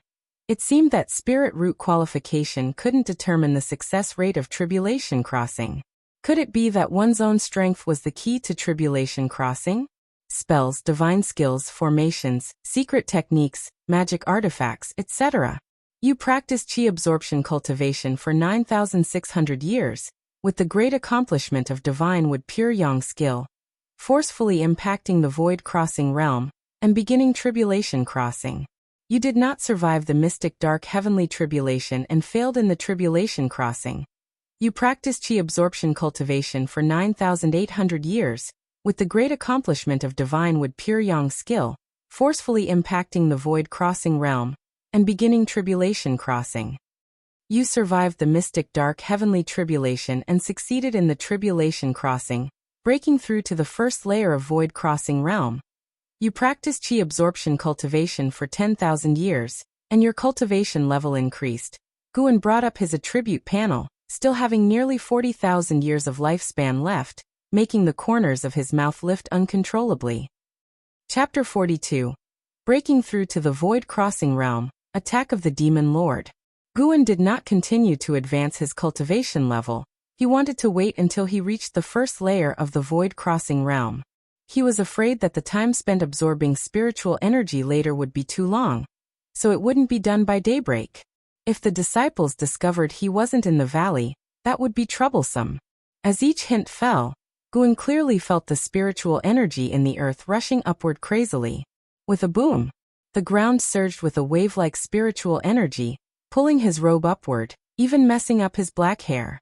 His body wasn't blown away because the spiritual energy had already entered his body, like chains fastening him to the ground. This time, the commotion from devouring the spiritual energy far exceeded the previous breakthrough to the nascent soul realm. The ground beneath Guan was even trembling. He secretly rejoiced. Luckily there was the lifespan barrier, otherwise he wouldn't have been able to hide his cultivation level at all. But he suddenly became worried. Would such a commotion affect the Supreme Sect? With the lifespan barrier activated, the spiritual energy wasn't produced from the void, but drawn from underground. Thus the spiritual energy he absorbed was naturally that of the Supreme Sect. Guan had another new guess. Would his cultivation speed in the lifespan evolution be related to the density of spiritual energy in the current environment? He thought it was highly possible because he remembered Li Xiandao, who had reached the 8th floor of the Divinity transformation realm at 230 years old, which was incredible. Thinking about it carefully, the gap between him and Li Xiandao was enormous. If Li Xiandao also had a heavenly spirit root, his advantage was far beyond what Guan could compare. As an emperor of a dynasty, Li Xiandao could possess the highest grade cave, enjoy the best immortal cultivation elixirs of a dynasty, and his cultivation technique was undoubtedly top-notch. In addition, there were formations, magic artifacts, and more. Perhaps these were also reasons why Li Xiandao could quickly cross the tribulation successfully. Before, when Zuijian crossed the tribulation, many cultivators protected him. Others made thorough preparations, while he bore it hard in the lifespan evolution. In reality, death meant complete annihilation, without another chance in 200 years. Comparing the lifespan evolution with Li Xiandao, Guan seemed far inferior but couldn't be compared this way. Actually, Guan had reached the first layer of the Void Crossing realm at 34. Could Li Xiandao reach the Void Crossing realm before he was 300 years old? Is there a second person in this world who could nakedly cultivate, endure heavenly tribulations? Thinking this way, Guan felt much more balanced. The lifespan invested in cultivation was just numbers, while real cultivation was the truth. At the same time, he wondered if he should cultivate other attributes techniques or find a 5-elements skill to practice. This might better unleash the potential of his top-grade 5 elements heavenly spirit root. Rumble. The sound produced by the earth spirit energy entering his body grew larger. Within the barrier, a vortex had formed. The 5-colored spiritual energy was about to engulf his figure. Dark clouds moved, gradually covering the bright moon. In a mansion, inside a small pavilion, a single oil lamp placed on the table, Zuijian with white hair sat on the chair holding a book. Faintly, one could see the 4 characters investiture of the gods. Golden light above splits into 5 colors, red lotus below following through 10,000 paths. 8 trigram immortal clothes coming with purple aura, 3-edged treasure sword named Qingping. Zuijian recited, showing a look of reminiscence on his face. He had been obsessed with investiture of the gods for several years, reading it repeatedly, always finding new understandings. Although there were no techniques of immortal cultivation, the described immortal sorcery made his heart long for it. He thought the book concealed the principles of the Tao, but he couldn't yet see through them. At that moment, Zuijian seemed to sense something, suddenly springing up, his gaze directed towards the ground. The night was lonely, the cold wind bleak. The wind grew stronger. The flame of the oil lamp on the table flickered more violently, as if it could be extinguished at any moment. Not only him, but cultivators from all directions also flew out of their residences and courtyards, with more and more outer sect disciples gathering above the city. What's happening? The spiritual energy is sinking. Did you feel it too? Could it be a demonic invasion? Unlikely. This is the supreme sect, who would dare seek death? Could it be an underground big formation being activated? The outer sect disciples discussed. Yilan also flew out of her courtyard on her sword, nervously looking towards the outer sect streets. The night was dark, with an endless stream of cultivators flying up. Those servant disciples who couldn't control swords gathered on the streets, each one filled with panic and confusion. Everyone could feel the spiritual energy sinking into the ground. Having never encountered such a situation, they naturally panicked. What unsettled them the most was the rapidly accelerating descent of the spiritual energy. The spiritual energy in the outer gate city was thinning fast. Spiritual energy is crucial to the foundation of any great sect, constituting part of the great sect's essence. In the mountain forest, Guan had already stepped into the divinity transformation realm, and his nascent soul emerged from his body, floating above his head. In the nascent soul realm, one could condense a nascent soul, but typically the nascent soul couldn't leave the body. Once it did, it would lose connection with the flesh, so it was only during near-death experiences that cultivators would let their nascent soul leave to find a new body to seize. In the divinity transformation realm, the nascent soul could transform into the primordial spirit, which was a manifestation of the soul. The primordial spirit emergence was a unique method of the divinity transformation realm, and it did not sever the connection with the body. Below the Divinity transformation realm, the primordial spirit couldn't be seen unless the primordial spirit chose to appear. When the primordial spirit emerged from the nascent soul, the cultivator's divine sense would undergo a tremendous change. Guan was immersed in this change. His nascent soul gradually became a green lotus, and as it bloomed, his primordial spirit slowly stood up, looking exactly like him, even with the appearance of clothes. The Divinity transformation realm wasn't the end. Guan was still pushing towards a higher realm, and the spiritual energy he was devouring became more and more enormous. He noticed the forest outside the barrier started to tremble faintly too. This made him even more anxious. The commotion was too great. Guan dared not let the primordial spirit fly out of the lifespan barrier, fearing it would be detected by Divinity transformation realm cultivators nearby. The Supreme Sect surely had Divinity transformation realm cultivators. After all, some powerful elders in the outer sect could reach the nascent soul realm, let alone the inner sect and the main city of the sect. He even suspected that the Supreme Sect harbored cultivators in the void crossing realm. Otherwise, why would Li Xiandao, who was at the 8th floor of the Divinity transformation realm, hide his cultivation? Time continued to pass. An ancient hour later, Guan's cultivation level had reached the 9th layer of the Divinity transformation realm. Suddenly, two figures swept through the night sky, and as he saw their true forms with his bare eyes, he immediately cast lifespan detection. Good heavens! Two nascent soul realm cultivators. Guan grew even more nervous, praying that no one would notice this patch of forest. The lifespan barrier could make him invisible to the outside world, but what if someone happened to walk through? Strong cultivators kept sweeping overhead, with the lowest cultivation being in the nascent soul realm. Soon he saw figures of the Divinity transformation realm, and not just one. Guan felt like he had poked a hornet's nest, especially as he was pushing towards the void crossing realm, requiring even more spiritual energy. This night was bound to be unsettled. It wasn't until dawn that Guan's cultivation began to slow down. First layer of the void crossing realm. Reaching the void crossing realm, the primordial spirit could roam 10,000 miles away, and all aspects, whether it be spiritual power, divine sense, perception, or chi blood, would experience a leap in enhancement. Guan slowly stood up, the sunlight breaking through the sky and illuminating within the lifespan barrier, falling on him like a cloak of light. He looked towards the sunrise, wearing a smile. The spiritual power within him was vast and boundless, making him feel invincible. He closed the lifespan barrier, and then walked towards Mystic Valley. The lifespan barrier alone had consumed nearly 2,000 years, showcasing just how great a commotion last night had been. With his breakthrough over, the world returned to normal, but the spiritual energy in the forest was far less than the previous day. Even Guan, who had reached the void crossing realm, couldn't estimate the amount of spiritual energy absorbed last night. On his way back, Guan saw great cultivators flying overhead again. From last night till now, he had seen 7 Divinity transformation realm cultivators, making him marvel at the depth of the Supreme Sect's foundation. He quickly returned to Mystic Valley, and then walked out of the pavilion to call the disciples for their exercises.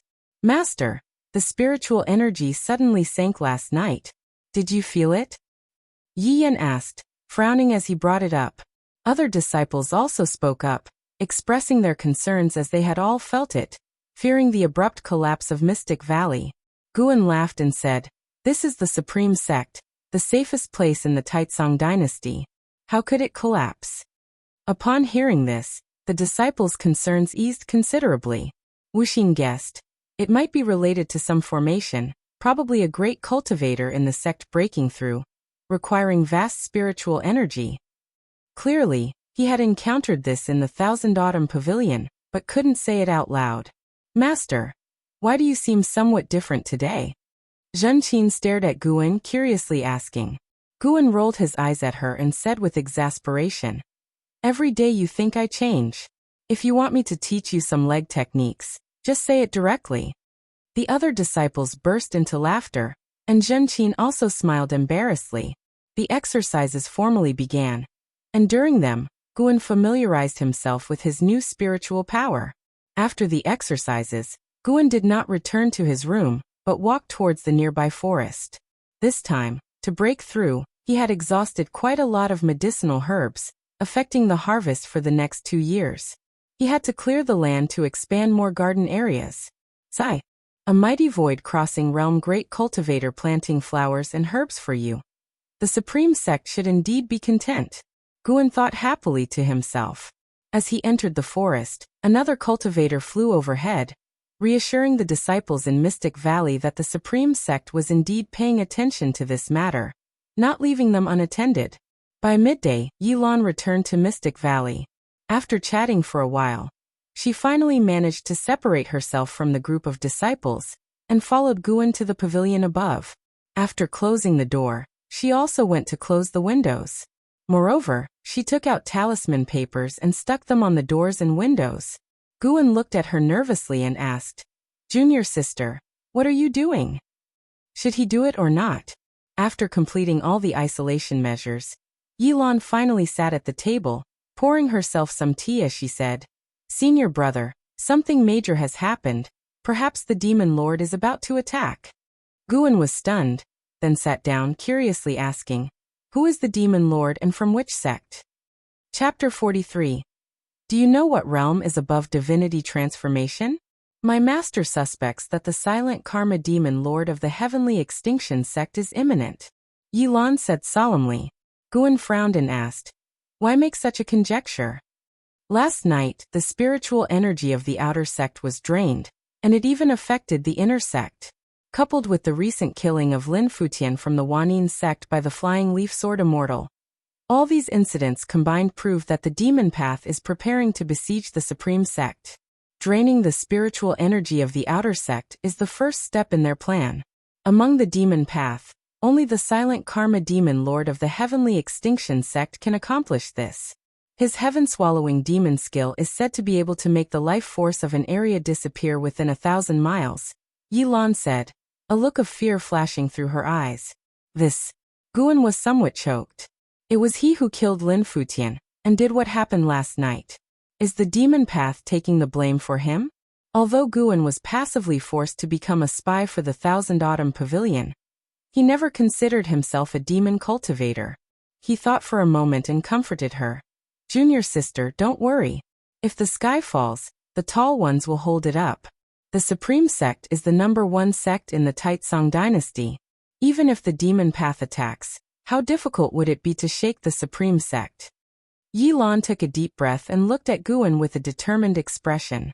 She bit her lip and said, "Senior brother, let's elope. I am now at the Foundation Establishment realm. We can hide in the uninhabited forests and cultivate in isolation. I will help you reach the Foundation Establishment realm." Guan almost couldn't keep his expression in check. Good heavens, is she trying to make a lifetime commitment with me by taking advantage of the situation? Guan said helplessly, "Junior sister, you're exaggerating. Besides, there is no completely safe place in this world. If we hide in the deep mountains and encounter a core formation realm demon cultivator, how can we respond? And you're just speculating. I don't think the demon path will attack. If the demon path really plans to besiege the Supreme Sect, shouldn't they be here by now? Making so much noise and not taking action. Are they giving the Supreme Sect time to gather the great cultivators outside?" Yilan thought about it and felt it made sense. She thought for a moment and said, "How about you come to the outer sect to lay low with me?" Guan said seriously, "Junior sister, you really don't need to worry about me. Don't let me affect your cultivation. Remember this. If you truly care about me, then strive to become stronger and take care of me later. This is also for your own good. If an immortal cultivator doesn't prioritize cultivation, they will eventually encounter a situation where they are powerless."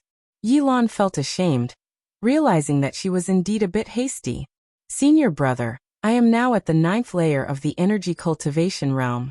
It's not that easy for an average demon cultivator to kill me," Guan said with a proud smile. Yilan laughed out loud, then quickly covered her mouth, and said, "Senior brother, a demon cultivator daring to infiltrate the Supreme Sect can't possibly be at the energy cultivation realm. Lin Futian, who was killed earlier, was said to be at the nascent soul realm." Guan snorted. "What? A nascent soul realm old monster doesn't need to lift a finger to kill me? Yes, senior brother is the most powerful. Yilan laughed, the tension in her heart easing. Then, Guan inquired about the situation in the outer sect, and Yilan did not hide anything, telling him everything in detail. It was not until dusk that Guan saw her off. Originally, he planned to improve his cultivation and magic tonight, but hearing that the outer sect was already on guard, he dared not act recklessly and decided to lay low first. He still had a doubt in his mind. If he continued to break through while the nearby spiritual energy was drained, what would be the consequences? He guessed that the lifespan barrier might devour spiritual energy from further away, which would cause the Supreme Sect to take serious action. For the next 3 days, Guan stayed in the Mystic Valley and did not even go to the 8 scenic caves. Sky Dragon had already started cultivating. It didn't need to eat meat for many days, and besides, Guan had prepared a batch of mature green vine fruits for it, which it could eat when it got hungry. Guan and Sky Dragon had a soul resonance, so it could remember everything he instructed. Since its birth, it hadn't caused him any trouble and was a child he could rely on. This day at night, Guan was reading in the attic. With his exceptional 5 elements heavenly spirit root, just one breath could absorb the spiritual energy within a Tenjong radius and convert it into spiritual power very efficiently. Because the spiritual energy of the outer sect was still recovering, he could not cultivate and had to restrain himself. Suddenly, Guan sensed something and his eyes changed slightly. He did not get up but continued reading. After 30 minutes, a figure appeared outside his window. The person quietly pushed open the window and leaped inside. Guan immediately threw a lifespan detection toward him. Fuxiong Foundation Establishment Realm 2nd Layer 160/198/240. After encountering Li Xiandao and Lin Futian, Guan had become more reliant on lifespan detection because there were too many tricksters in the immortal cultivation world. Fuxiong appeared to be around 50, of average height, dressed in black, with dark circles around his eyes and eagle-like eyes, giving off a feeling of deep scheming. He stood up, looked at Guan and asked, "Are you the Valley Master?" Guan frowned and asked, "I am. Who are you, sir?" Fuxiong did not answer but scrutinized him. After a few seconds he suddenly said, "The 1000 Autumn Green Vine never regrets." Guan was silent. His divine sense had already spread out, confirming that Fuxiong came alone. He reluctantly replied, "The myriad spells silently seek the root." Upon hearing this, Fuxiong's face relaxed. He walked to the table and sat down as if he were at home. While pouring himself tea he asked, "Where is Cheng Xiandan? Is he dead already?" Guan nodded and said, "Master has already left. What business do you have with me, senior? Do you know the whereabouts of the green vine tree?" Fuxiong took a sip of tea and asked, eyes scanning the room as he spoke. Aside from books, the room was filled with various medicinal herbs wrapped in spirit protection paper. Seeing that Fuxiong didn't seem genuinely concerned about the green vine tree, Guan asked, "What is the green vine tree?" Fuxiong's eyes returned to Guan as he asked, "Your master never told you?" Guan shook his head, indicating that he had not. The green vine tree is the holy tree of our 1000 Autumn Pavilion. Over 200 years ago, our pavilion sent someone to bring a green vine tree to the outer sect of the Supreme Sect. However, as time passed, the clues were lost, and we don't know where the green vine tree is hidden, Fuxiong said, frowning. It had arrived over 200 years ago? Guan frowned, pondering if Jiang Qiong had concealed something from him. Fuxiong sighed. To be honest, my master is about to break through to the Divinity transformation realm. Tribulation crossing is extremely perilous. I want to find some green vine fruits to aid him. Guan, intrigued, asked, "What is the Divinity transformation realm?" Above the foundation establishment is the core formation, and above that is the nascent soul. The stage beyond the nascent soul is Divinity transformation, Fuxiong said, stroking his beard with a smile, as if he were the one about to break through. Is the tribulation crossing for nascent soul realm cultivators also dangerous? I heard that the nascent soul is already equivalent to an immortal. Guan said in astonishment. Immortal? Still far from it. Foundation establishment to core formation also needs tribulation crossing. Any tribulation crossing is dangerous, a life or death situation. The higher the realm, the more perilous the lightning tribulation. My master has been preparing for 10 years to overcome it, Fuxiong said, his face showing signs of longing. Guan asked, what preparations are needed? Can't you just directly undergo the tribulation crossing? How can that be possible? One must prepare elixirs to maintain spiritual power and heal injuries, have formations to support, and carry several sets of magic artifacts. I've never heard of anyone undergoing the tribulation directly. Fuxiong glared at Guan, thinking his questions were too foolish. Guan felt much relieved after hearing this. Fuxiong suddenly smiled. I see you have quite a few medicinal herbs in your medicine valley. Why not become my disciple? In the future, I will support you and teach you magic. Every year, you just need to offer me 30% of Medicine Valley's yield. How about it? Guan frowned again. Fuxiong whispered, Kid, my master, which is your martial master, is in the inner sect. Once he breaks through to divinity transformation, he will definitely become an elder. By then, whatever you want, you will get. Guan widened his eyes, asking in surprise, if Senior's master can become an inner sect elder, doesn't that mean he has been lurking for many years? Why doesn't he know the whereabouts of the green vine tree? It's a long story. Let's discuss the matter of becoming my disciple first. Fuxiong said in a low voice. Guan hesitated. Is this Senior Master's intention? How could it be? My master doesn't even know him in this Medicine Valley. Kid, you're just a servant disciple. How could someone as important as my master pay any attention to you? Fuxiong was very displeased. Guan stood up looking down at him and asked, one last question. Fuxiong frowned and said in a deep voice, what question? He really wanted to kill this kid in front of him. So much nonsense. Do you know what realm is above divinity transformation? What? Fuxiong was stunned, then suddenly enraged. How would he know the realm above divinity transformation? He thought the other was toying with him. Just as he was about to stand, Guan's right hand was already pressing down on his head. He looked up and saw that Guan's face was extremely cold, his eyes flashing with a chilling light, and his entire aura had dramatically changed. At this moment, Fuxiong felt like he was facing his master. No, his master wasn't this terrifying. He wanted to speak, but his consciousness quickly plunged into blankness, his eyes becoming vacant. Guan was using the soul-capturing skill. Although he previously couldn't master it, now with his exceptional 5 elements heavenly spirit root, he understood it quickly. Though not very proficient, it was enough to deal with Fuxiong. His spiritual power suppressed Fuxiong, and his divine sense forcefully intruded into Fuxiong's mind, searching aggressively. An hour later, Fuxiong had already perished.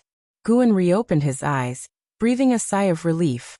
This guy really didn't know the whereabouts of the green vine tree, and wasn't sent by his master.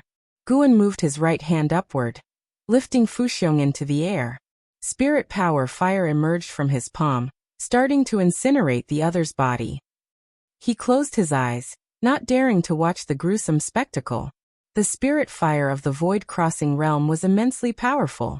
In under 4 breaths, Fuxiong turned to ashes, leaving only a storage bag. He gained 4 years of lifespan as a result. Guan checked it out, taking all the medicinal herbs and spirit stones inside. As for magic artifacts and talisman paper, fearing someone might track them, he burned them along with the storage bag. The next morning, Guan descended as if nothing had happened. When the disciples gathered for practice, he felt a pang of guilt. Damn, my actions are becoming like those of the demon path. Thus, a whole month passed without any Thousand Autumn Pavilion cultivators coming to find Guan, allowing him to relax. One day, Di came by, and the two had a conversation in the attic. The third miss has mastered the Qilin step, and the clan leader is very pleased. He plans to celebrate her achievement with a banquet in the inner sect, and all Ji family servants must attend to help welcome the guests. In 10 days, meet me in front of the outer sect law enforcement hall. Prepare a batch of medicinal herbs as a gift. You might even earn the third miss favor, Di said earnestly. Guan nodded, coming to a decision in his heart. Tonight he would practice 8 directions step. Let's see how strong Ji Xiaoyu's Qilin step really is. Chapter 44. Supreme Mastery of Magic. Teleportation array. Du Yi came quickly and left just as fast. Guan could feel his excitement, as if he truly considered himself a member of the Ji family. Guan was also very interested in the inner sect, and taking advantage of this opportunity to visit the inner sect through the Ji family banquet was a good thing. He planned to gather more spirit stones in the coming days, so he could make some purchases when he got to the inner sect. By the time nightfall came, Guan quietly left Mystic Valley, heading in the opposite direction of where he had broken through before. After traveling roughly 50 miles, he finally stopped. He sat before a mountain wall and summoned his attribute panel. He directly looked at the 8 directions step, investing 5,000 years of lifespan into it. This was a movement technique that not only helped in combat but also in escaping, so it had to be improved. As his thoughts settled, one line of prompts after another appeared. You have invested 5,000 years of lifespan in the 8 directions step for evolutionary cultivation. You practiced the 8 directions step for 1 year, successfully mastering it. You practiced the 8 directions step for 10 years, your understanding of it reached a peak, your comprehension of movement technique improved. You practiced the 8 directions step for 50 years, you had an epiphany, your 8 directions step advanced to the mysterious 8 directions step. You practiced the 8 directions step for 100 years, your understanding of the mysterious 8 directions step reached a peak, your comprehension of movement technique improved. You practiced the 8 directions step for 300 years, your mysterious 8 directions step returned to simplicity. You captured a thread of space truth, your mysterious 8 directions step advanced to the Qilin step. You practiced the 8 directions step for 1,000 years, your Qilin step returned to simplicity. Your comprehension of movement technique and space improved. Your Qilin step advanced to the Heavenly Dragon Mystic True step. You practiced the 8 directions step for 4,000 years. Your persistent cultivation finally received heaven and earth's response. Your Heavenly Dragon Mystic True step broke the limit and advanced to the infinite traceless Mystic Heaven step. You practiced the 8 directions step for 5,000 years. Your infinite traceless Mystic Heaven step reached Mastery Realm. Your comprehension of space improved. 8 directions step, mysterious 8 directions step, Qilin step, Heavenly Dragon Mystic True step, infinite traceless Mystic Heaven step. Guan felt a surge of excitement, and a vast amount of memories began to flood into his mind. He quickly activated the lifespan barrier and immersed himself into his inheritance. An hour later, Guan opened his eyes. He first looked at the lifespan barrier. It had only consumed 200 years of his lifespan. Although inheriting cultivation techniques and spells did not increase one's cultivation level, it still required absorbing spiritual energy, because during evolutionary cultivation, no matter what one practiced, one was always in an environment rich in spiritual energy. Compared to his previous breakthrough to the void-crossing realm, the spiritual energy he absorbed this time was not much. Guan looked back at his attribute panel, deep in thought. He surely needed to improve his cultivation level, but he wanted to avoid unnecessary attention for now. Moreover, he wanted to enhance his cultivation techniques before his cultivation level, planning to check if the inner sect had any 5-element skills. If not, he would grit his teeth and further the divine wood pure yang skill to the end. After a moment of consideration, Guan decided to invest in the secret technique, the Demon Shadow Divine skill, taught by Jiang Qiong from the Thousand Autumn Pavilion. Jiang Qiong said this secret technique was very suitable for espionage, and he wanted to see how suitable it was. He would make a small investment, just 2,000 years of lifespan. You have invested 2,000 years of lifespan in the Demon Shadow Divine skill for evolutionary cultivation. You practiced the Demon Shadow Divine skill for 10 years, and you began to master it. You practiced the Demon Shadow Divine skill for 100 years, and it reached the Mastery Realm. Your speed in casting it increased. You practiced the Demon Shadow Divine skill for 200 years, it reached the peak, and your comprehension of movement technique improved. You practiced the Demon Shadow Divine skill for 500 years, it returned to simplicity and advanced to the Freedom Demon Body skill. You practiced the Demon Shadow Divine skill for 1,000 years, your Freedom Demon Body skill reached the peak, and your comprehension of movement technique and causality improved. You practice the Demon Shadow Divine skill for 1,300 years. Your Freedom Demon Body skill returned to simplicity, advancing to the Great Yin-Yang transformation. You practice the Demon Shadow Divine skill for 2,000 years. Your Great Yin-Yang transformation reached the peak, and your comprehension of movement technique and causality improved. Demon Shadow Divine skill, Freedom Demon Body skill, Great Yin-Yang transformation. It only advanced twice, indicating that this secret technique was indeed extraordinary. Jiang Qiong had not lied to him. Guan immediately activated the lifespan barrier, immersing his consciousness into the inheritance. After a long time, he slowly opened his eyes, a look of joy in them. This secret technique was indeed perfect for espionage. The Demon Shadow Divine skill could cover the practitioner's body with demonic qi, forming a demonic shadow that even divine sense could not penetrate. The Great Yin-Yang transformation was even more exaggerated. It could not be forcibly dispelled, allowing the practitioner to maintain the demonic shadow state until death, without revealing their true form even after death. The most crucial part was that this technique could not be deduced, and neither magic artifacts nor Dharma treasures could reveal the true form. It was incredibly tyrannical. With this skill, Guan could accomplish many things in the future, especially when combined with the infinite traceless mystic heaven step. It was unbeatable. The infinite traceless mystic heaven step contained the mystery of the teleportation divine power, and each step could bring forth a Dharma aspect, capable of evasion and attack, infinitely mysterious. Guan once again summoned his attribute panel, looking satisfied. Name, Guan Lifespan, 34/30823, Spirit Root. Supreme 5 Elements Heavenly Spirit Root.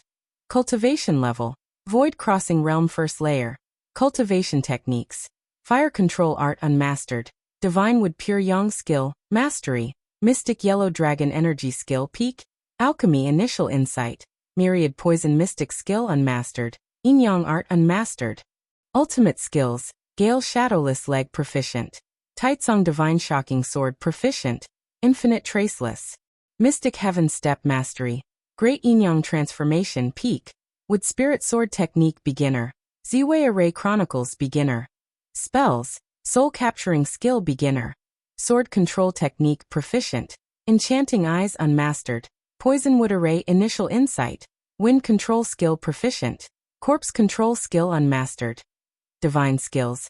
Mystic Yellow Dragon Might Minor Achievement. Tonight's harvest was quite fruitful. Guan deactivated the lifespan barrier, then stood up, taking a step forward. His figure vanished into thin air, reappearing in an instant several dozen feet away in the dense forest, then took another step and disappeared again. He seemed to be flickering continuously, showcasing the wonders of the infinite traceless mystic heaven step. And this was just a small try. The maximum distance he could cross was far greater than this. Soon he returned to Mystic Valley. At noon, with the sun shining brightly, Guan stood in the city, looking at the towering buildings around him with curiosity in his eyes. The street he stood on was bustling with people, and there were even demon beasts in sight. In the sky, numerous cultivators were flying to and fro. Just this city alone probably had hundreds of thousands of people. The Supreme Sect had 4 inner sect cities, each with hundreds of thousands of disciples. It was truly astonishing.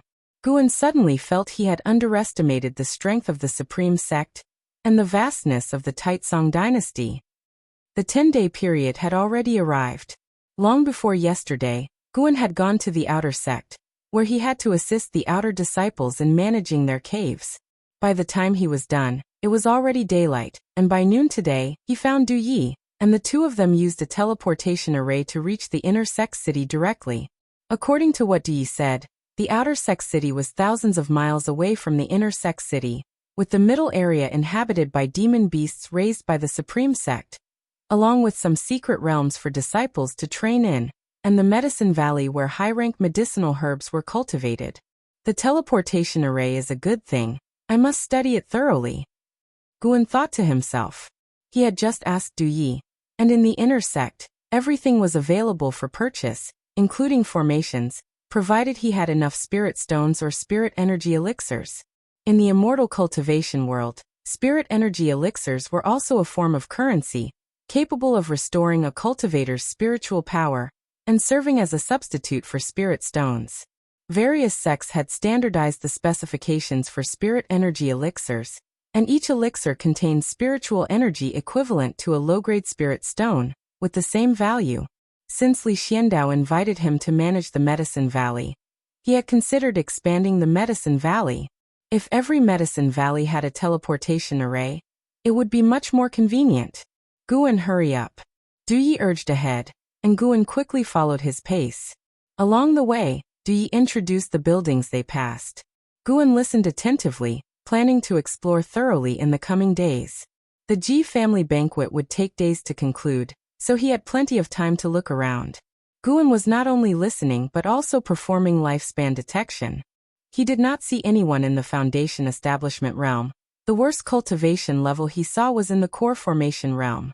However, these Core Formation realm disciples were all over 200 years old. Walking through a few streets, Guan finally detected someone in the Foundation establishment realm.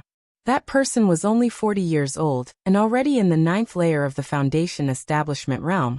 Clearly a genius who entered the inner sect based on spirit root qualifications. Du Yi seemed to be intentionally broadening Gu An's horizons, walking at a slow pace, which Guan appreciated. An hour later, they arrived at a mansion, vast in size. The courtyard walls extended for miles, and the plaque above the gate had 2 large characters written on it. Ji Mansion. Oh dear, how bold. Could it be that all the Ji family's inner sect disciples lived here? Guan secretly wondered, having a bad intuition. If things continued like this, there would come a day when the Supreme Sect would suppress the Ji family. By then, he would truly become a spy for the Ji family. Although he was currently affiliated with the Supreme Sect, in his heart, the Ji family was certainly more important. The Ji family raised him, allowing him to grow into an adult, and leading him to join the Supreme Sect, the #1 sect. Such kindness could not be repaid merely by offering low-rank medical herbs. Of course, Guan would not actively repay the Ji family, but if the Ji family needed him, as long as it was not excessive, he would not refuse. 2 Foundation establishment realm cultivators guarded the gate of Ji Mansion. Guan initiated lifespan detection and noted their ages were over 100 years, clearly not geniuses, likely house servants like Guan and Du Yi. Du Yi immediately stepped forward, presenting his token with humility, nodding and bowing. Then you shall take over from us. When night falls, we'll take you to your residence. Zhang Yan, one of the Foundation establishment realm cultivators, said thoughtfully. Du Yi dared not refuse and immediately accepted. And so, Guan and Du Yi began their guarding duty upon arrival. Standing before a Qilin stone statue, Guan suddenly had an idea. Du Yi, you cover for me. I'll give you 100 low-grade spirit stones. I want to buy some medicinal herb seeds in the inner sect. It's also for the 3rd miss task, Guan said. Upon hearing this, Du Yi hesitated but could not refuse. 100 low-grade spirit stones. This kid was really generous. So, after Guan handed over 100 low-grade spirit stones to Du Yi, he left and began wandering around the inner sect city alone. He had not gone far when a voice called out. Guan, what are you doing here? Chapter 45. Why don't you acknowledge me as your master? Guan turned his head and saw Zuolin, Li Ya's childhood friend, walking towards him. After many years, Zuolin's cultivation level was only at the 3rd layer of the Foundation establishment realm, likely still obsessively practicing his swordsmanship. Guan turned to him, clasped his hands in greeting, and said, The family summoned me to do some work, so I came. You still have a family? Weren't you born a house servant? Zuolin asked curiously. Guan replied, I am indeed a house servant of the Ji family. Our 3rd miss is about to hold a banquet, so I came along with other house servants to assist. What? You're from the Ji family? Zuolin's eyes widened. Guan countered. Didn't Senior Brotherly tell you? Zuolin shook his head and said he didn't. That's quite a coincidence. My father was also invited by the Ji family, and I came along for the fun. Isn't the Ji mansion in the back? Where are you heading? He had always been very interested in Guan, and felt that Guan was not simple, so he didn't want to miss this rare encounter. In planning to stroll around the inner sect city, Then I'll accompany you. Although I'm not an inner sect disciple, I've come here quite often, thanks to my father, Zwolin said enthusiastically, and Guan did not refuse. The two chatted while walking forward. Zwolin talked about his father, and through his words, Guan gained a deeper understanding of the hierarchy within the Supreme Sect.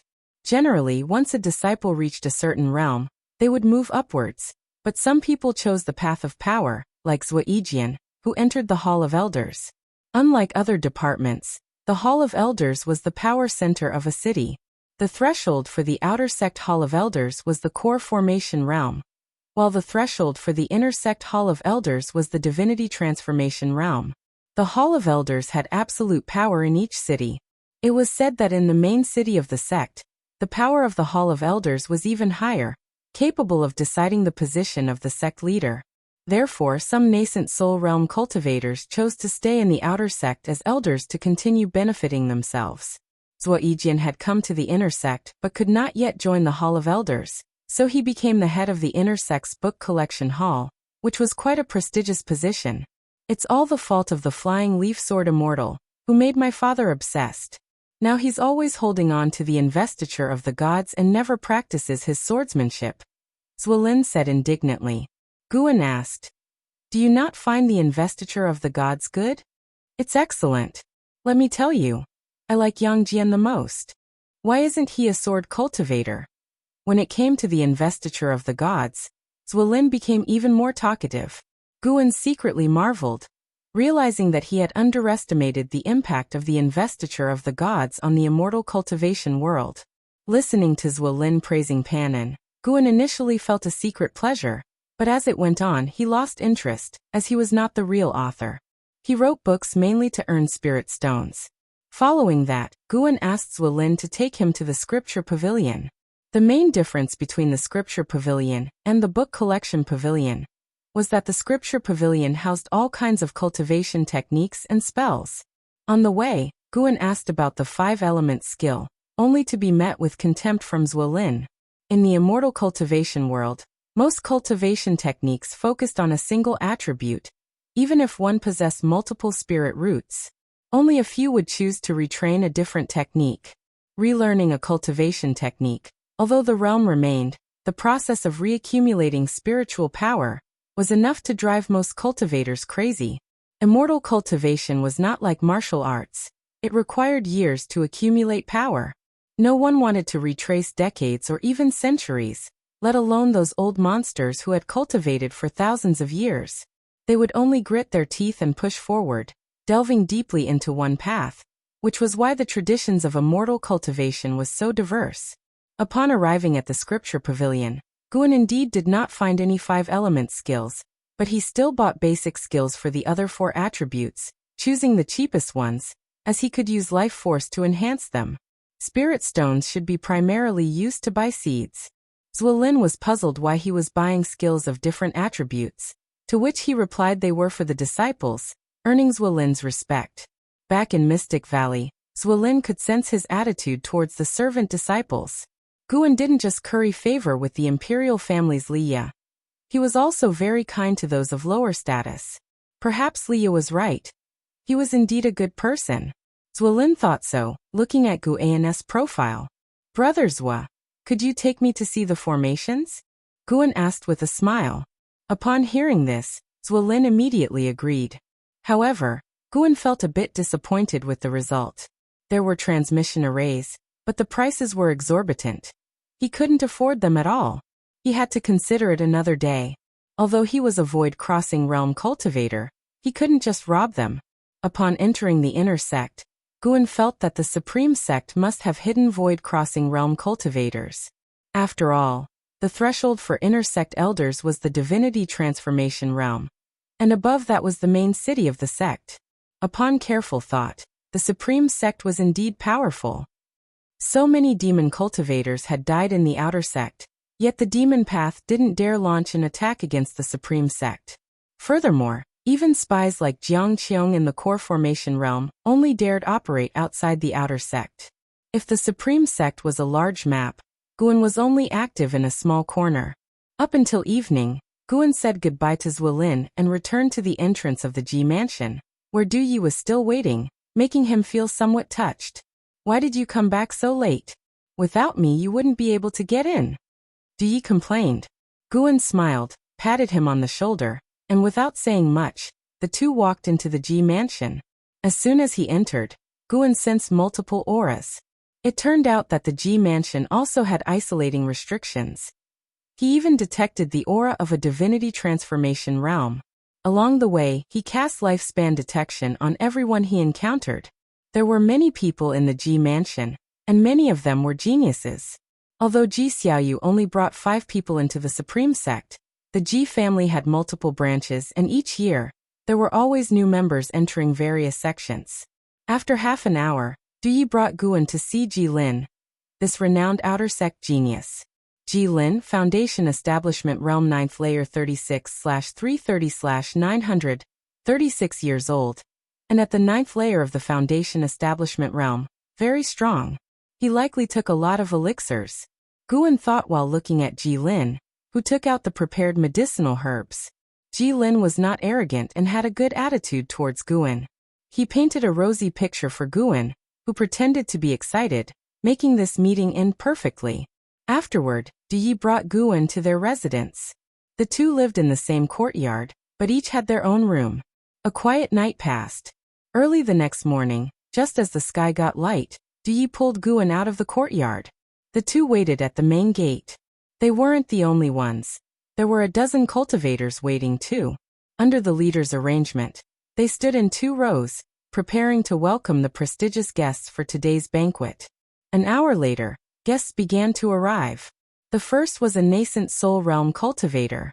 After that person entered the mansion, Guan overheard other house servants discussing that he was from the Inner Sect Law Enforcement Hall, a figure of considerable power.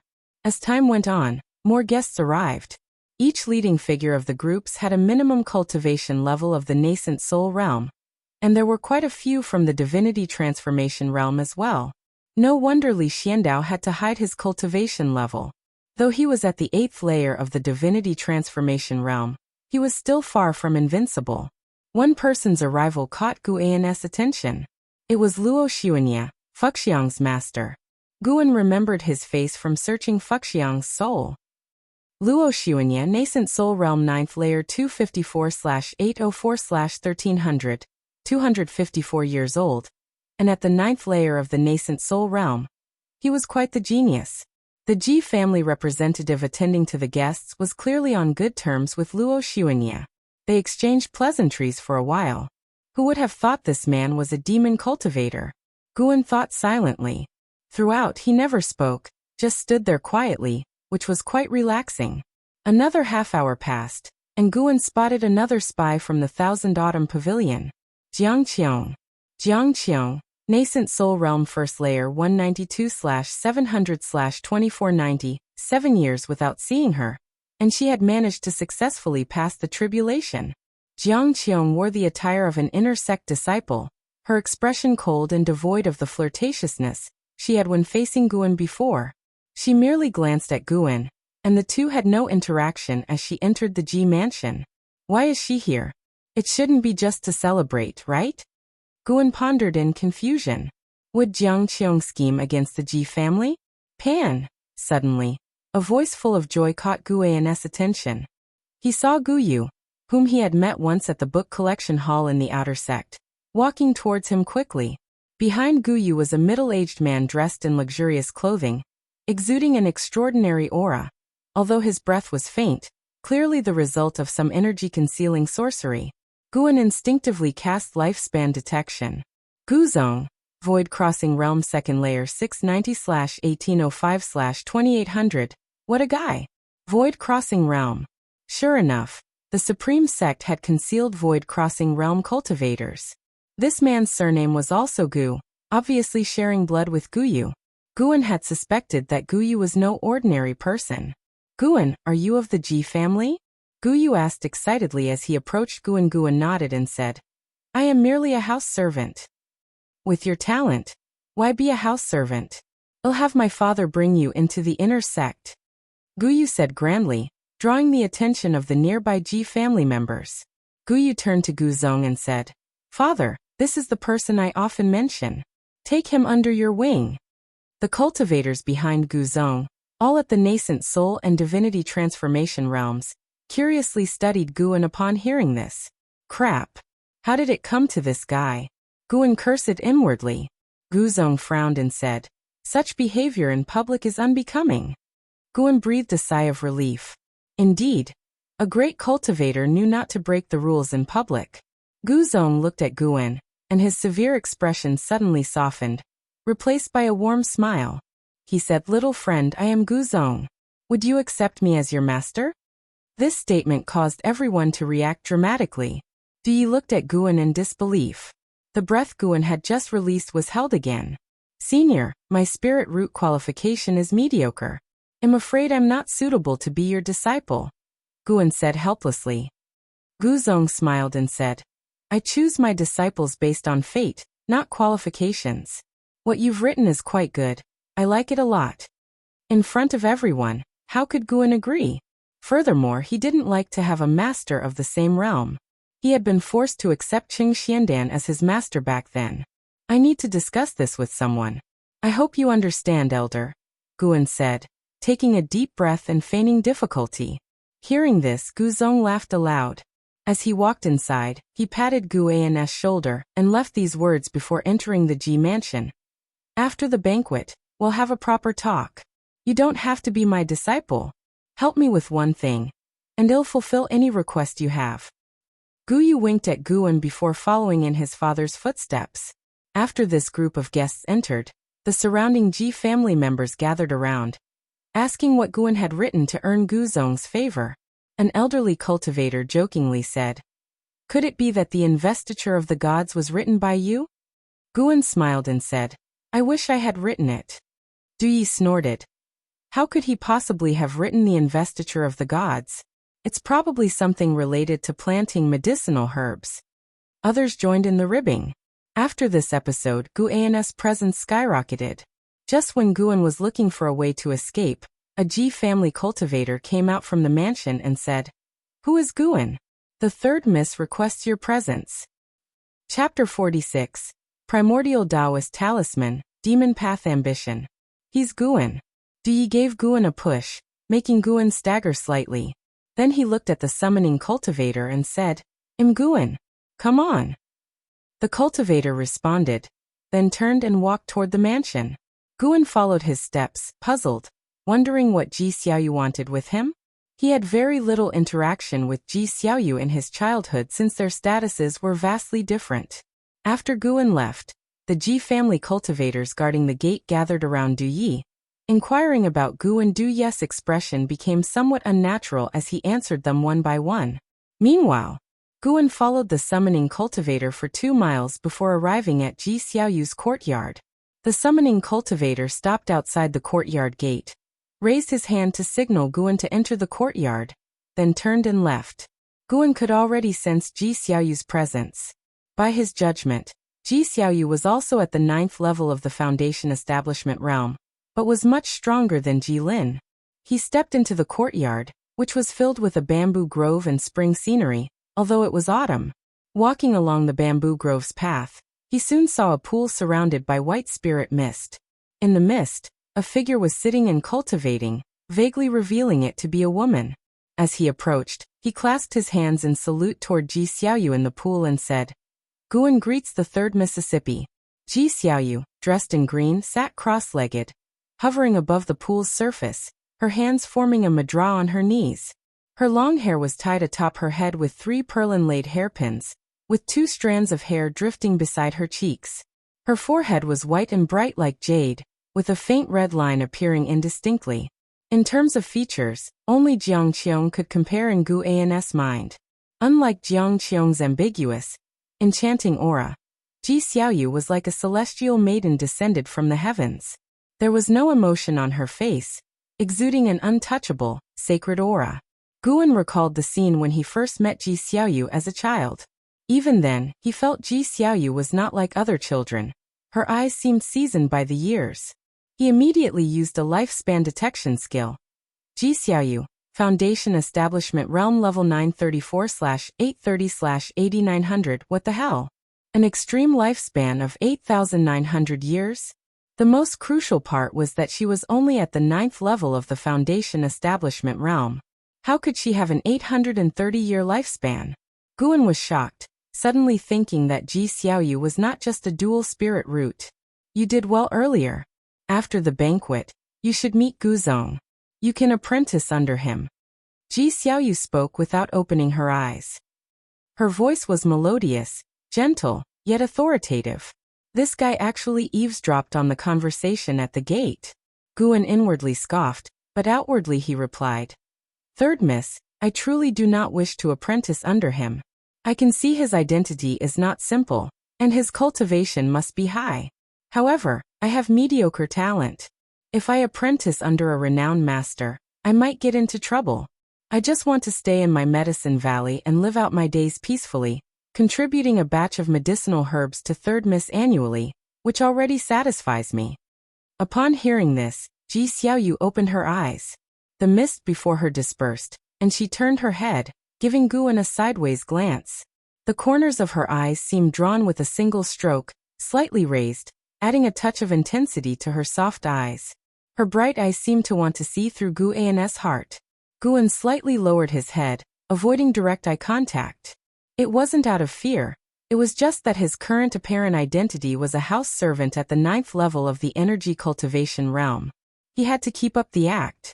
Then don't apprentice, but you still have to meet Guzong since he wants to see you. This matter proves to be difficult for you, so tell me, is there anything I can do for you? I'll certainly help if I can, Ji Xiaoyu said softly. Perhaps it was because Ji Xiaoyu saved Guan when they were young that Guan had a favorable impression of her. Hence, after hearing her words, he didn't hold back, saying, Third miss, my mystic valley is too small. I want to plant more medicinal herbs. Can you help me get another medicine valley? But please, don't move me from Mystic Valley. I can't bear to leave my hard work behind. Hearing this, Ji Xiaoyu fell into silence. Guan wasn't in a hurry, patiently waiting for her response. If she couldn't help, he could always rely on Guzong. He could roughly guess why Guzong wanted to meet him. What would a writer be needed for? Ji Xiaoyu finally spoke. I can't fully promise regarding the Medicine Valley. This area isn't the Ji family's land, and you don't want to leave your Mystic Valley. I will give it my best shot. Besides, you can make another request. Guan immediately said, Could you get me a teleportation array formation to connect both Medicine Valleys, making travel easier? That's not difficult. After the banquet concludes, I'll have someone deliver it to you. Thank you, Third Miss. Guan smiled, clasping his hands in a salute again.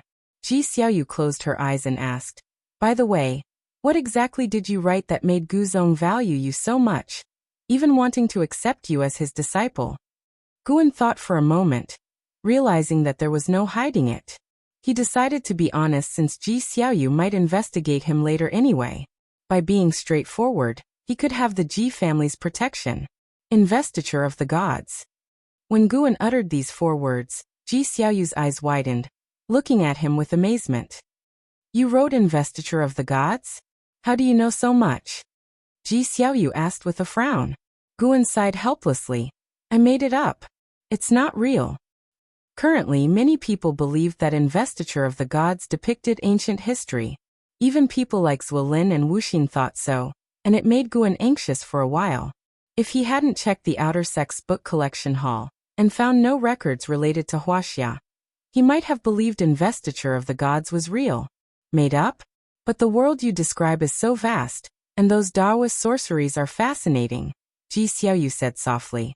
Clearly, she also enjoyed reading Investiture of the gods. Guan pretended to be awkward, unsure of how to respond. You mustn't tell anyone else about this. The impact of Investiture of the gods is immense. The name of Panan has spread throughout the Taizong dynasty, and other sects are looking for you, Ji Xiaoyu warned. She thought for a moment, then raised her right hand. The jade ring on her middle finger glowed, and a small bronze sword appeared in her palm. This is a talisman treasure.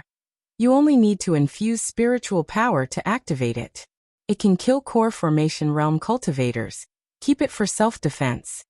Ji Xiaoyu's words made Guan take a closer look at the bronze sword.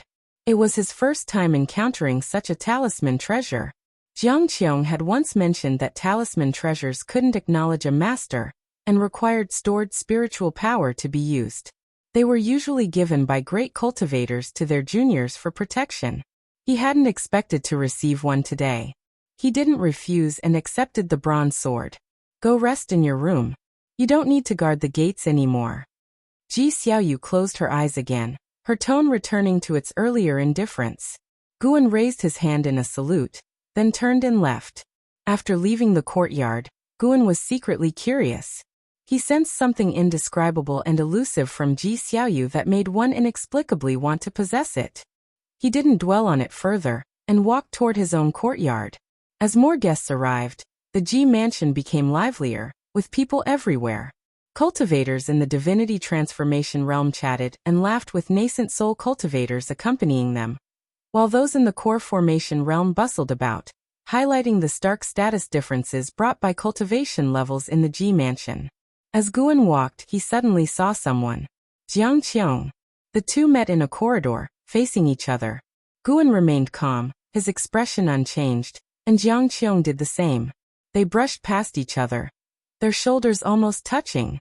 Suddenly, Guan felt a jade pendant being slipped into his left hand. Use your divine sense to examine it in your room. Pretend we don't know each other. Jiang Qiong's voice echoed in Guan's ear. She used the sound transmission skill. Guan clenched the jade pendant in his hand and walked away without looking back. The two parted ways as if they were strangers. In his room, Guan sat in meditation on his bed, clutching the jade pendant in his left hand with the back of his hand facing upwards. Even inside, he didn't let the pendant be exposed. He directed his divine sense into the jade pendant, soon frowning. Inside the pendant was a remnant of Jiang Qiong's divine sense, explaining why she had come to the Ji mansion. Jiang Qiong's target this time was Ji Xiaoyu. Not only her, but the Thousand Autumn Pavilion and other demonic path sects had also sent spies to seize the Primordial Daoist Talisman within Ji Xiaoyu. The Primordial Daoist Talisman was a unique power akin to a bloodline, inherent from birth. But once the possessor formed a core, the talisman would appear on the golden core. At this point, if the golden core was snatched, the talisman would leave the cultivator's body. According to Jiang Qiong, the Daoist talisman was an extremely rare phenomenon, encountered once in a millennium, even rarer than the heavenly spirit root, and held profound fate-altering capabilities. No wonder Ji Xiaoyu's lifespan was so absurd. It was because of the primordial Daoist talisman. Guan found himself in a dilemma. On one side was Jiang Qiong, and on the other was Ji Xiaoyu. Who should he support? Forget it. He decided not to get involved. Jiang Qiong wouldn't act until Ji Xiaoyu formed her core, and by then, he would be back in the Mystic Valley. He was very curious about the primordial Daoist talisman. The mysterious energy he had sensed from Ji Xiaoyu. Was that the talisman's aura?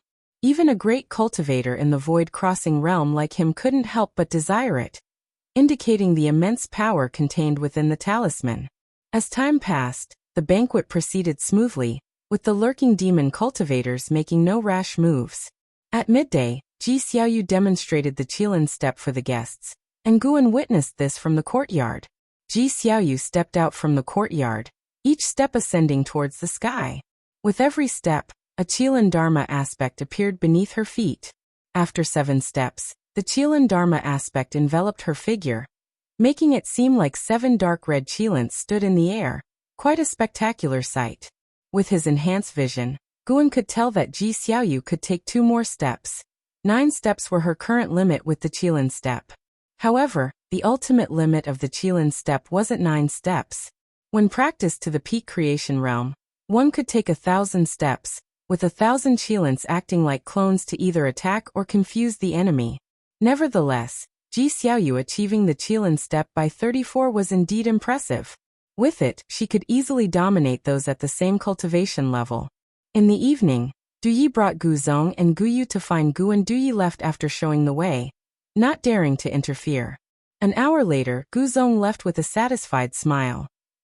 Guan escorted them to the courtyard gate. Gu Yu turned back, winking at Guan.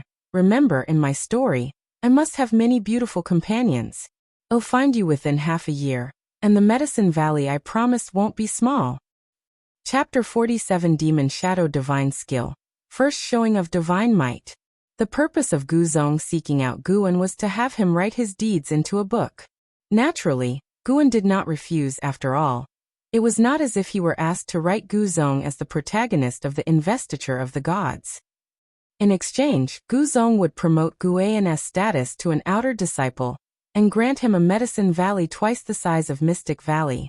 Half a year later, Guyu would bring the items to Guan writing a book in exchange for a Medicine Valley. Guan thought it was a good deal, especially since he usually had nothing to do. That night, after Du Yi returned to the house, he asked Guan what Gu Zong had wanted from him. Sect secrets. Are you sure you want to probe? Guan asked meaningfully, scaring Du Yi so much that he shuddered and dared not ask again.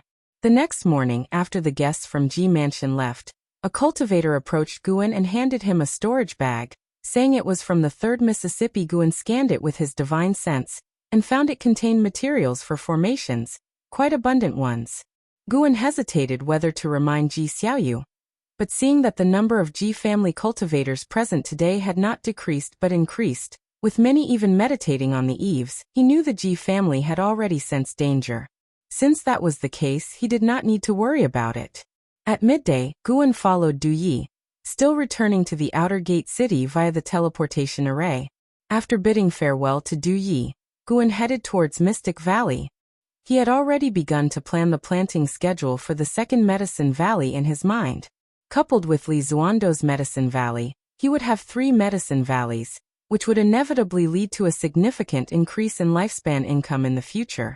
Even though he had reached the first level of the Void Crossing realm, Guan still wouldn't mind having more lifespan. There must be many more levels above the Void Crossing realm, and the higher one goes, the more lifespan is needed. His goal was immortality, to climb to the peak of the immortal cultivation path.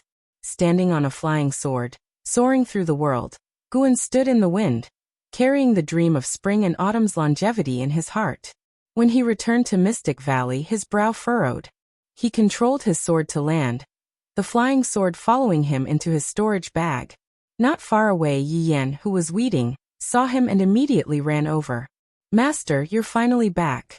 Yesterday, an elder came to our Medicine Valley to stay temporarily, Yi Yan reported first. Guan nodded and said, I know, you continue with your work. He noticed the surrounding mountains and forests of Mystic Valley had flags hidden among the weeds. Clearly, it was a formation. First, he sensed the other's aura, then pretended not to notice the formation, walking toward the direction of the cultivator's aura, quickly observing his medicinal herbs along the way. Good heavens! 6 4th-grade medicinal herbs were missing. Guan's eyes instantly turned cold. The other's cultivation level was not simple. A cultivator of the Divinity transformation realm, but even if it was a Divinity transformation cultivator, anyone who dared to steal his herbs had to pay the price. Guan arrived at Xiaochuan's courtyard, where he saw someone alchemy. The pill furnace looked ancient, half the height of a person, emitting wisps of green smoke. The alchemist was an elder, hunched, short and chubby, with white hair tied into a bun at the back by a grass rope. Qiu Qianli, 2nd level Divinity Transformation 486/930/1050. After confirming that the other had no hidden cultivation, Guan immediately approached and asked, May I know the senior's name and origin? His tone was very abrupt, quite different from his usual attitude towards people. Qiu Qianli stood up, turned to Guan and laughed. This old man's name is Qiu Qianli. I passed by this Medicine Valley, and wanted to stay for a few days. Guan asked, Is senior from the Supreme Sect? Because Ji Xiaoyu was about to form a core formation, he had to doubt the other's identity. Usually, Divinity transformation cultivators wouldn't come to his Medicine Valley. The busy disciples noticed the commotion, and all glanced toward the courtyard. They could sense that Qiu Qianli had an unusual background, so they were relieved when they saw Guan return. What about you? Are you the owner of this Medicine Valley? Qiu Qianli asked with a smile. Guan replied, Yes, senior. Why don't you answer me? Qiu Qianli shook his head and laughed, muttering to himself, An individual cultivator in the Qi cultivation realm dares to talk to this old man like that. He suddenly squatted and struck the ground with his palm. Instantly, the ground trembled, and the flags hidden in the woods around them vibrated, releasing demonic chi. The demonic chi quickly rose, forming a demonic web that covered the entire Mystic Valley. Then the web turned transparent, as if nothing had happened. "What do you want to do?" Guan pretended to be panicked and asked. The disciples in the distance sensed something was amiss and immediately ran over. Xiaochuan and Yi Yan were the first to arrive, followed by Wuxin, Zhenqin, and Su Han. Others who arrived did not dare to get close, watching nervously from the courtyard's exterior. Su Han stood in front with a sword in hand, but from his trembling legs, it was clear he was very nervous. Zhenqin's face turned pale with fear, but she still stood in front of Guan, making him want to laugh. Such a silly girl. Qiu Qianli's right palm was enveloped in sinister demonic qi. He stood up slowly, showing a ferocious smile. "Since the Valley Master has returned, this old man will no longer hide. If you want to live, then behave yourselves.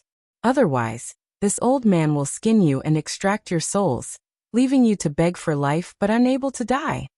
Feeling his terrifying aura, all the disciples were filled with dread.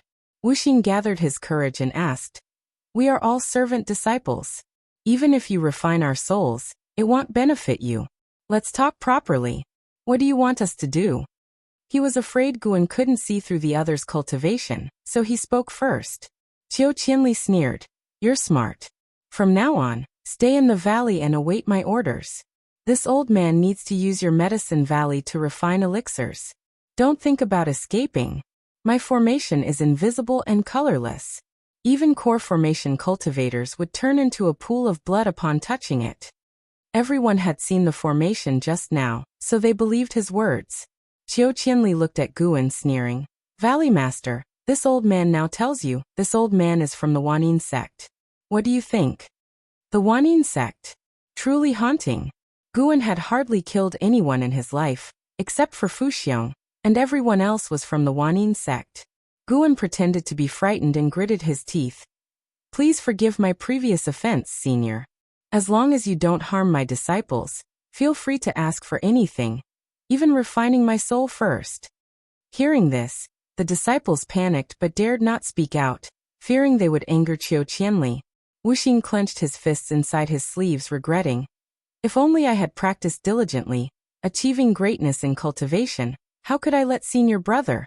Zhenqin, Xiaochuan, Su Han, and Yi Yan had similar thoughts. Qiu Qianli laughed, a scornful laugh.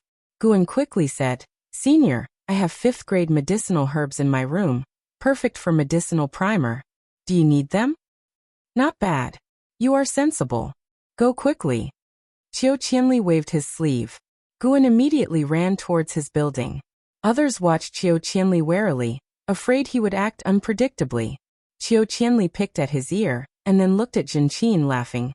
"Little girl, come here and assist this old man."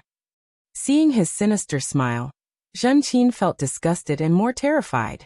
What should she do? Judging by the formation just now, no one in the valley could handle this demonic cultivator.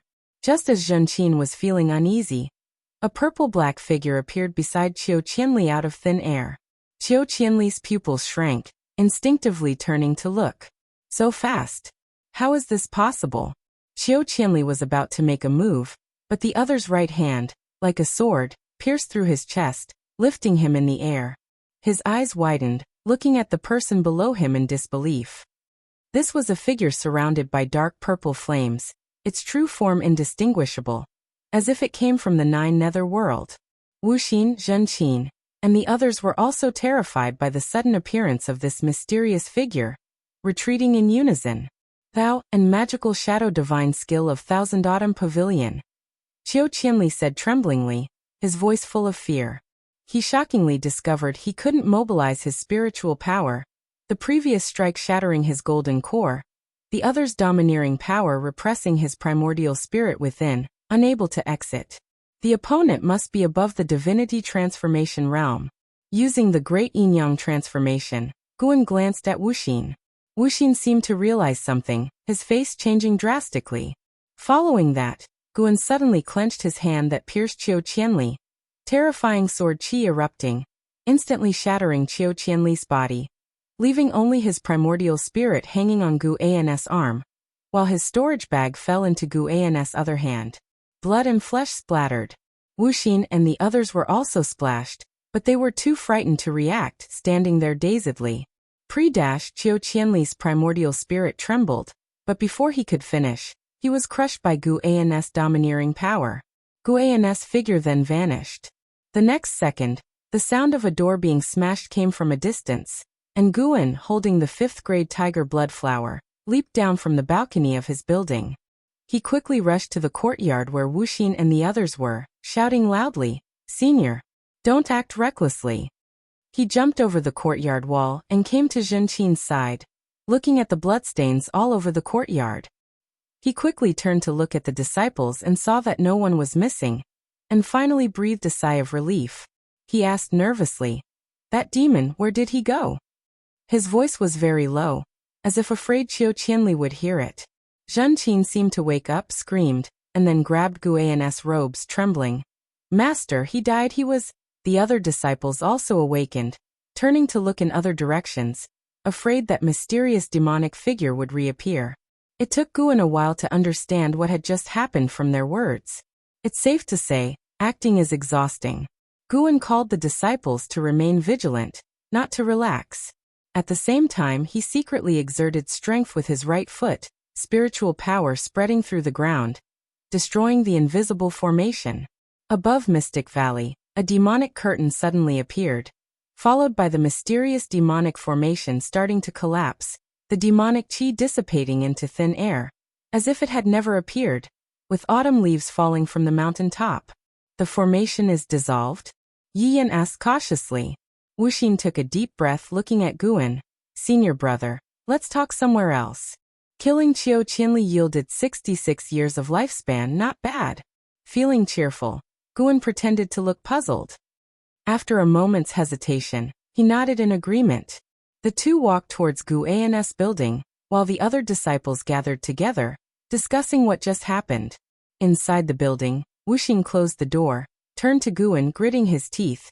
"The one who acted earlier should be a great cultivator from the Thousand Autumn Pavilion, probably sent by my father to protect me." Chapter 48. Yangwood Primordial Skill. Void Crossing Realm 9th Layer. Looking at Wuxin's complex expression, Guan wanted to laugh, but years of acting experience kept him from breaking character. Gu An's expression constantly changed, from shock, to a sigh of relief, and finally to tension. Wuxin noticed his senior brother's changing expressions, feeling more awkward, but he did not regret revealing this matter. Since opening his heart last time, Wuxin felt that his senior brother had become the closest person to him, and there should be no secrets between them. "This matter must not be spoken about, or I won't be able to protect you." Guan took a deep breath and said seriously. Wuxin nodded solemnly, recalling the previous battle with a shiver of fear. Guan curiously asked, "Can you recognize the person from before, and what realm is he?" He wanted to probe the depth of Thousand Autumn Pavilion. Upon hearing this, Wuxin scratched his head and guessed. "I didn't see his true face, he might be at the Nascent Soul Realm. His movement technique was too fast. I feel that a core formation realm cultivator wouldn't have such ability." Guan was stunned. "This naive kid." He sighed and said, "You say your father doesn't care about you, but look, he still sent someone to protect you." "He doesn't care about me indeed, but it might also be that he didn't want to lose face, or perhaps the person who acted was just here on a mission for Supreme Sect." Wuxin guessed. He wasn't moved by this, still harboring resentment towards his father. Afterward, Guan gave a few more instructions, and then took Wuxin downstairs. Guan did not let the disciples clean the courtyard, but kept the scene to let Wuxin report to the Inner Sect's law enforcement hall the next day. All the disciples in the valley had witnessed the battle before, so it couldn't be hidden, and it was better to inform Supreme Sect in advance. He stood in front of Qiu Qianli's pill furnace, observing the medicinal liquid inside. He couldn't tell what kind of elixir Qiu Qianli was refining but decided to keep it for Supreme Sect to decide. That night, Guan came to 8 scenic caves. After feeding Sky Dragon with mutton as usual, he took out Qiu Qianli's storage bag. He emptied its contents and then destroyed the storage bag. He had to admit that a divinity transformation realm cultivator was indeed rich.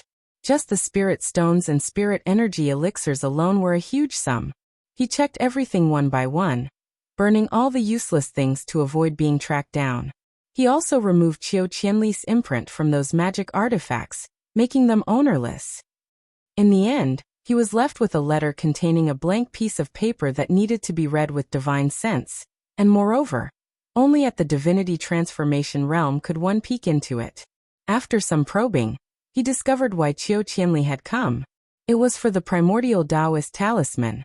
Qiu Qianli's task was to assist the Wanyin Sect spy in seizing the primordial Daoist talisman in the outer sect. Apart from Thousand Autumn Pavilion, Wanyin Sect also had many spies planted within Supreme Sect.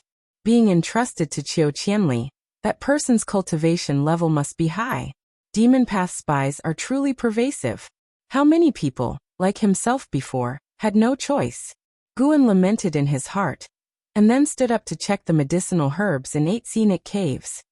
The next morning, Wuxin took Tang Yu and Su Han to the outer sect. Guan instructed the other disciples to continue their usual work, be it herding sheep, weeding, or watering. By noon, the three returned quickly because they had ridden on a core formation realm cultivator's magic artifact, a huge redwood fan carrying dozens of people, including Yi Lan. When everyone landed, Guan went up to greet them. Leading the group was an elder of the law enforcement hall named Murong-ing. Murong-ing, core formation realm 3rd layer 268/503/908. Murong-ing wore a purple robe, tall and handsome, with black and white hair, exuding the aura of a superior in every gesture. After listening to Guan's account of the incident, he nodded slightly and said, "You did well. We will now sweep this area thoroughly, not allowing any demon cultivators to lurk." Guan immediately expressed his thanks. The disciples of the law enforcement hall did not converse much with the valley disciples. They went to Xiaochuan's courtyard, witnessing the bloodstains on the walls and ground, all feeling a chill down their spines. Murong-ing approached Qiu Qianli's pill furnace, looked inside and soon frowned. Meanwhile, Yi Lan came to Guan's side to comfort him. Guan had asked Wuxin to find her first, as it would be easier to request the law enforcement hall's assistance with her intervention. So upon hearing about the trouble in Mystic Valley, she couldn't wait to come. Half an hour later, Murong-ing took the pill furnace and called the disciples of the law enforcement hall to leave. Watching the figures of the departing law enforcement hall disciples, Zhenqin couldn't help but look at Guan and ask, "Is it over just like that?" Guan never expected much from the law enforcement hall. He only wanted to report the incident, so he wouldn't be labeled a demon path spy. "They will investigate. Just trust your martial uncle Yi," Guan said with a smile. Zhenqin thought it made sense. However, the law enforcement hall's attitude still aroused her determination. She secretly vowed to become an outer sect disciple as soon as possible. Qiu Qianli may have been just a disturbance for Mystic Valley, but for Guan, it was a warning. How many times has Mystic Valley faced such danger? This is not good. I need to improve my cultivation level. In the blink of an eye, 7 days quickly passed. That night, Guan quietly left Mystic Valley and sat down in a forest 100 miles away. He called up his attribute panel, focusing on Divine Wood Pure Yang skill. First, upgrade the cultivation technique. He immediately invested 10,000 years of lifespan. Eventually, Divine Wood Pure Yang skill completed an upgrade, becoming Yang Wood Primordial skill, and its achievement also reached the Mastery realm. Yang Wood Primordial skill also awakened a divine skill, which made Guan pleasantly surprised.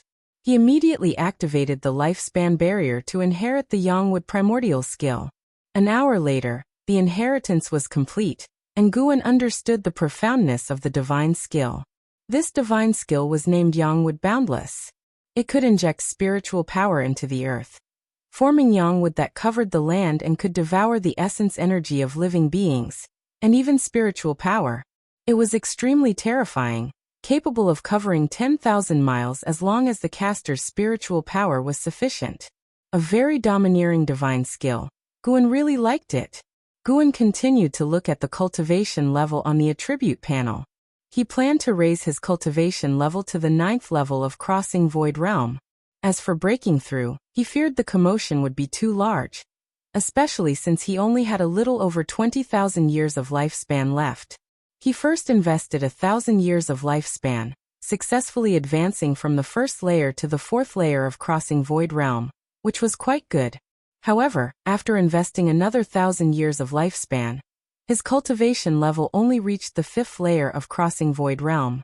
In the end, after calculating, he used a total of 7,500 years of lifespan, reaching the ninth layer of crossing Void Realm.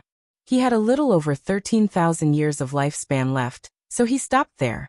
As the nature's spiritual energy poured into him, he began to carefully comprehend the mysteries within his body. He couldn't always rely on increasing his lifespan. He also wanted to establish his own understanding of cultivation.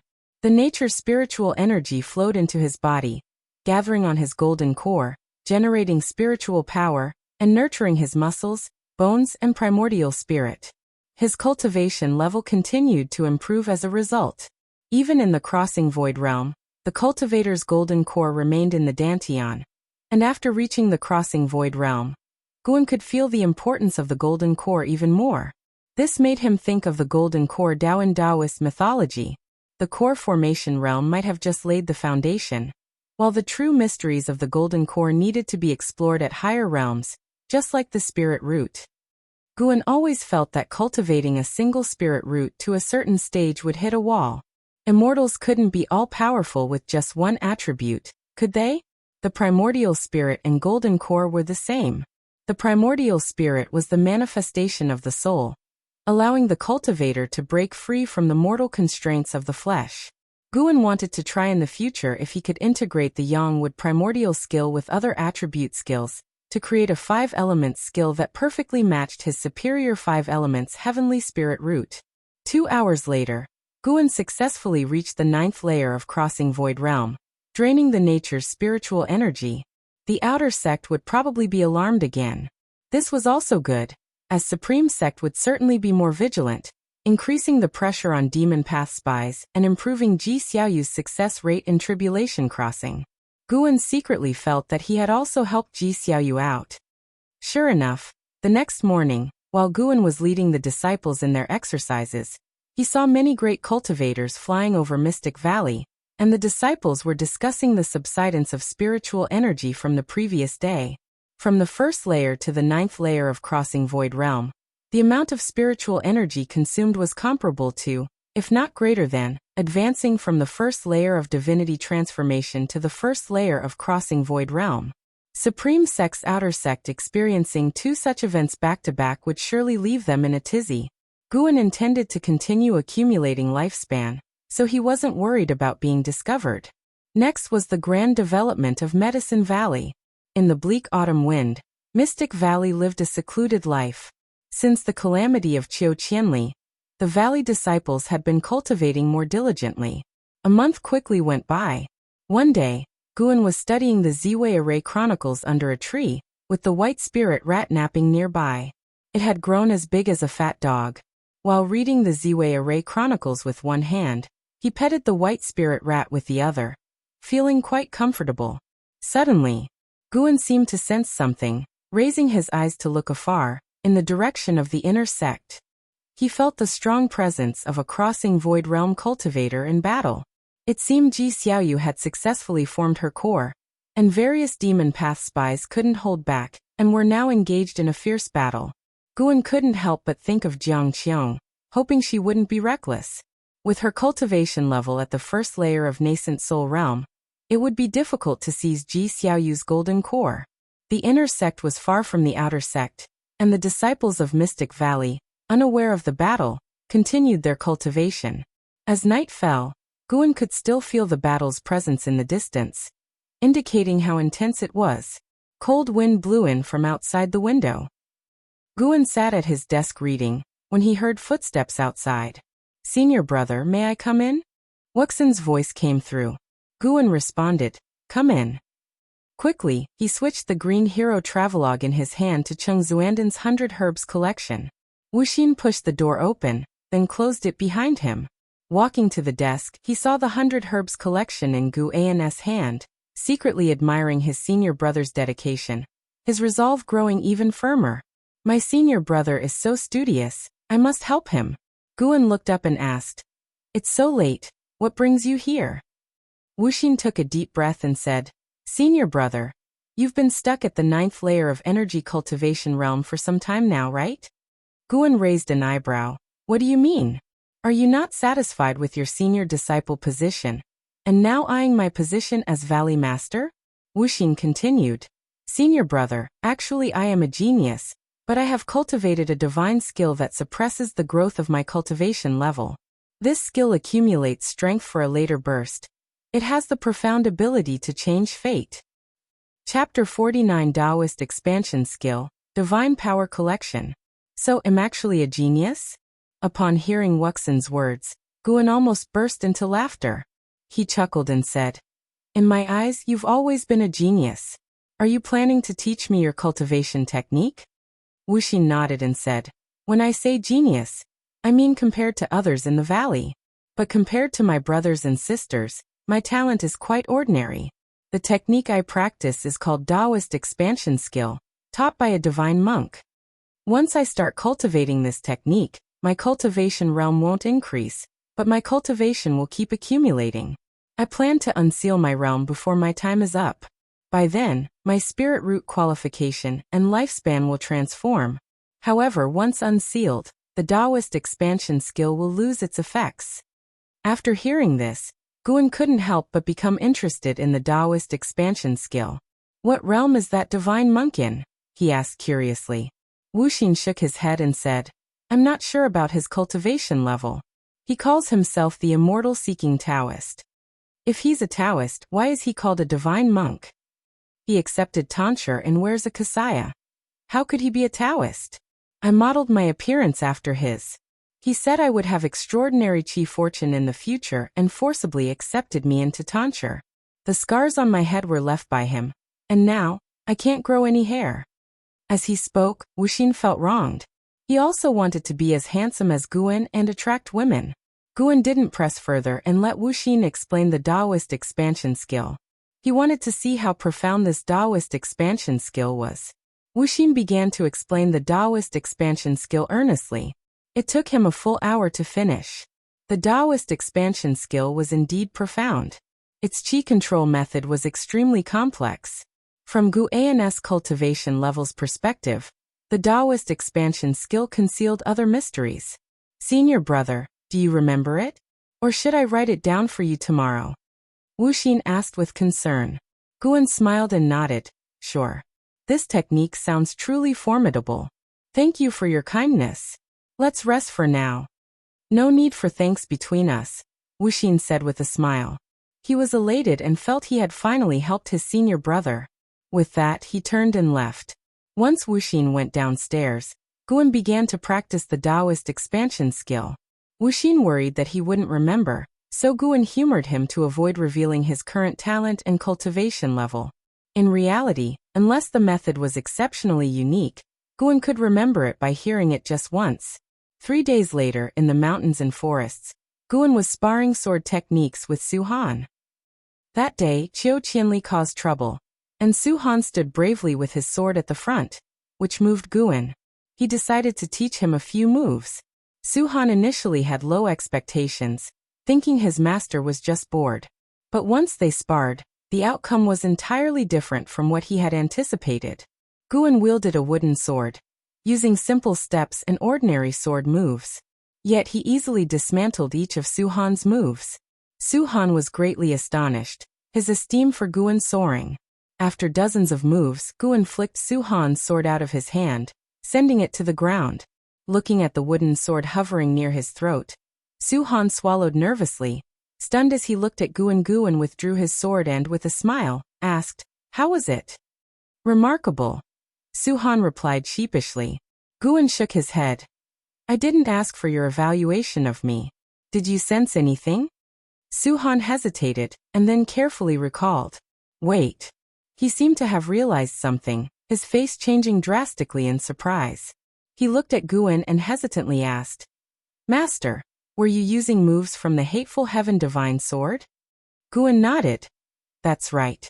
My understanding of the Hateful Heaven Divine Sword isn't deep. Do you know why I could counter your sword moves? Why? Su-han asked. I'm faster than you. But, do you feel I'm slower than you? Yet I always counter your moves? Yes, master, I really feel you're slower, but still. Think carefully. I seem slow because you're watching me. But my eyes are on your sword. Before you strike, I've already judged your sword's trajectory.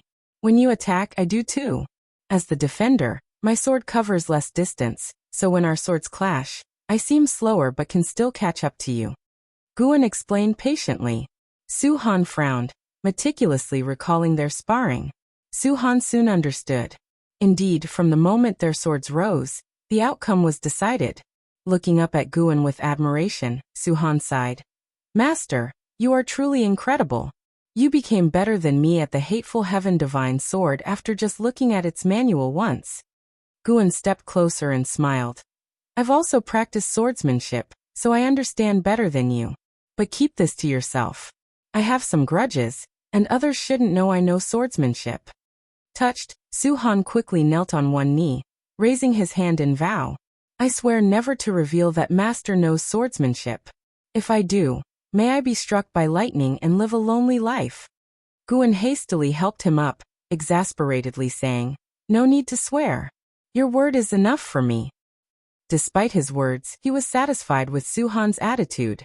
With his cautious nature, guiding Su-han in sword training was already risky. Su-han scratched his head, smiling sheepishly. Guan continued to instruct Su-han in swordsmanship.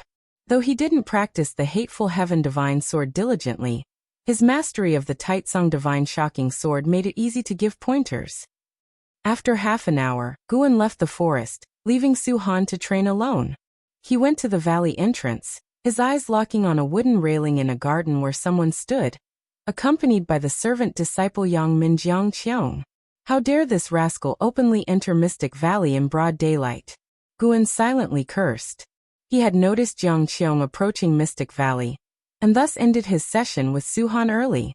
He hadn't stopped Jiangqiong earlier because Jiangqiong approached by flying on his sword, showing no effort to conceal himself. Guan walked briskly over and addressed Yang Min. You can go now. I'll entertain her. Relieved, Yang Min quickly left. Jiangqiong turned to Guan and smiled. Your disciple is quite shy. Guan replied, Let's talk upstairs. Jiangqiong didn't object, and followed him up to the loft. Once inside, Guan closed the door and softly asked, Martial Master, why are you here, and during the day no less? Jiangqiong took a seat, then waved her sleeve, sending 4 pieces of talisman paper to the doors and windows. She picked up the teapot on the table and poured herself some tea, saying nonchalantly, What are you worried about? I'm still an inner sect disciple of the Supreme Sect. Before my severe injury, my identity wasn't exposed. I hid because I had enemies. But over these years, I found out they're dead. Guan sat down across from her and curiously asked, Were your enemies from the Supreme Sect?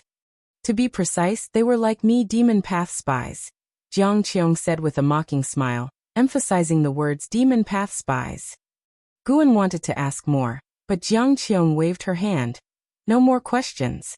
I plan to stay in your medicine valley for a while until things calm down. What do you say? Guan asked, frowning. What happened? He could tell Jiangqiong was severely injured, merely putting on a brave face. Jiangqiong's eyes turned complicated as she said softly, That Ji Xiaoyu isn't simple. Just entering the core formation realm, she avoided my attack. In a moment of my distraction, a nascent soul cultivator from the Ji family severely injured me. Did you strike? Guan asked, instantly tense. Jiangqiong rolled her eyes at him and said irritably, I didn't reveal my true self. Thanks to the demon shadow divine skill I taught you. You needn't worry. Guan sighed in relief. He asked, Did anyone take Ji Xiaoyu's primordial Daoist talisman? Jiangqiong shook her head and said, No one succeeded. With the Qilin step, even nascent soul cultivators can't easily approach her. The Ji family members and Supreme Sect cultivators blocked any Divinity transformation level demon path cultivator, or stronger. The Supreme Sect elders are indeed powerful. She seemed to recall something, her face showing a hint of fear. Hearing that Ji Xiaoyu was fine, Guan felt relieved. Both of them surviving was, in his view, the best outcome. Guan looked at Jiang Qiong, thinking about how to comfort her. Jiang Qiong gazed at him, smiling slyly. You didn't tip off the Ji family, did you? Guan quickly shook his head. How could I? I'm not that kind of person. Really? Really? Does Martial Master want me to swear? Guan said seriously. Su Han had just sworn to him earlier, and now he had to swear to Jiang Qiong? Jiang Qiong studied him, tuteing in amazement.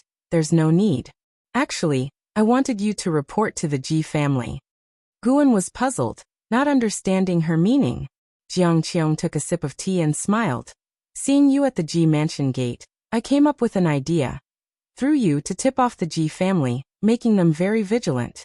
Only then can there be a fierce battle once Ji Xiaoyu's core formation is complete. Too bad, I didn't expect you to be such a person. I misjudged you. Jiang Qiong feigned a pained look inside. Guan remained silent. Jiang Qiong's tone softened as she smiled. But this shows you favor me more, and I didn't care for you in vain. From now on, I will treat you well. Congratulations, you've won your Martial Master's heart. Martial Master, please don't talk nonsense. Haha, look at you, bound by the rules of the righteous path. Can't even take a joke.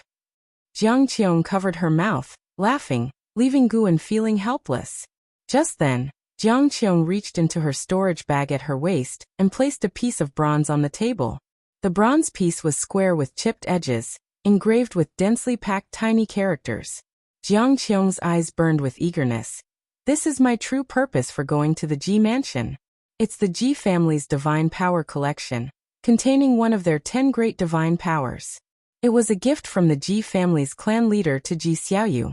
This item requires the direct bloodline of the Ji family to activate.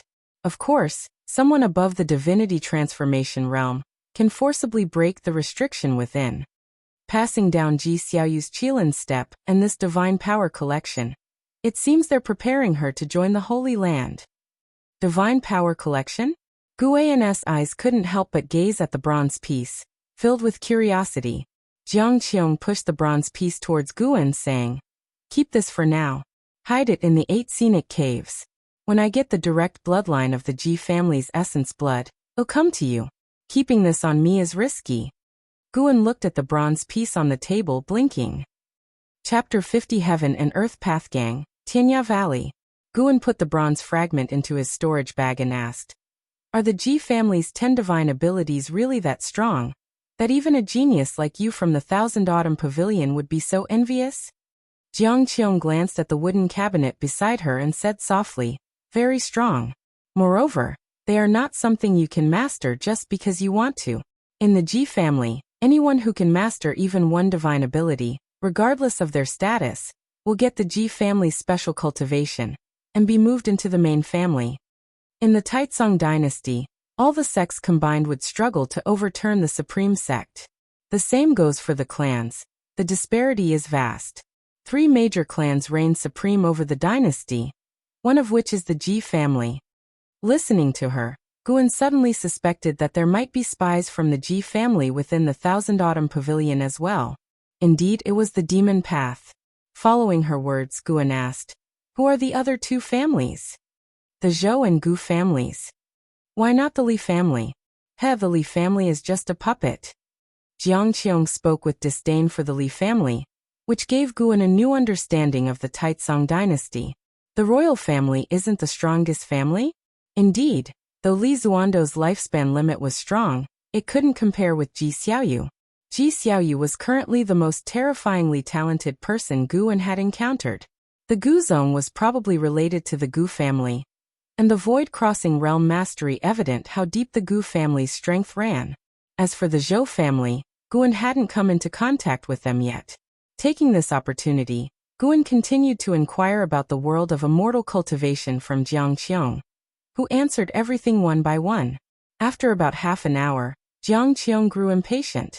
Why do you have so many questions? Quickly find me a place to stay. Jiang Qiong glared at him. It was the first time Guan heard her refer to herself as old lady. It seemed her injuries were becoming unbearable. Thus, Guan took Jiang Qiong downstairs and personally arranged a place for her to stay. After she settled down, Jiang Qiong began to cultivate her energies to heal, and didn't come out of her room again. Zhen Qin, on the other hand, found Guan and curiously asked about Jiang Qiong's identity. Guan only mentioned that she was an inner sect disciple, which was enough to awe Zhen Qin. Soon, the news of an inner sect disciple arriving at Mystic Valley spread quickly among all the disciples, and they also heard that the inner sect disciple was very beautiful. Late at night, Guan entered the 8 scenic caves alone and buried the bronze fragment in the ground. He planned to investigate the Ji family's divine power collection after Jiang Qiong left. Autumn passed into winter, and white snow began to fall from the sky. After nearly a month of recuperation in Mystic Valley, Jiang Qiong bid farewell to Guan. As Guan watched her leave on her sword, he noticed she was heading in the opposite direction of the inner sect, likely leaving the supreme sect. Guan glanced toward Zhen Qin's house, where he could sense she was cultivating some kind of miracle skill that Jiang Qiong had taught her. Before leaving, Jiang Qiong had explained that Zhen Qin had pestered her to learn it. After watching for a while, Guan headed towards the mountain forest to check on the demon sheep roaming there. The demon path should have dispersed, and now it was time to return to a peaceful farming life. Guan wouldn't be complacent just because he was at the Void Crossing Realm 9th layer. He felt it wasn't enough and was already looking forward to the functions that a million-year lifespan might unlock, hoping for something powerful. In the days that followed, he occasionally left the valley to tend to the caves of the outer sect disciples, and to purchase high-ranked medicinal herb seeds from the outer sect. The winter snow grew heavier, blanketing the world in a pale expanse. One night, Guan quietly entered the 8 scenic caves. He dug out the bronze fragment from the soil and brought it to the green vine tree, where he sat down to meditate. The sky dragon approached, nudging him. Guan suddenly noticed that the sky dragon's body had begun to widen, which wasn't a good sign. He started to admonish the sky dragon not to overeat, as he didn't want to raise a fat dragon. After playing around with the sky dragon for a while, Guan finally began using his divine sense to probe the bronze fragment. Jiang Qiong hadn't lied to him. The bronze fragment indeed housed a powerful restriction, one that couldn't be forcefully broken by anyone below the Void Crossing realm. Guan had already decided that if the divine ability could only be taught to one person, he would learn it first and then teach Jiang Qiong. If it could be used repeatedly, he would pretend he hadn't touched it. Boom. The powerful divine sense of a Void Crossing Realm 9th layer penetrated the bronze fragment, and the mysterious restriction lasted for just a moment before being forcibly broken. When the restriction was shattered, a huge influx of information surged into his mind.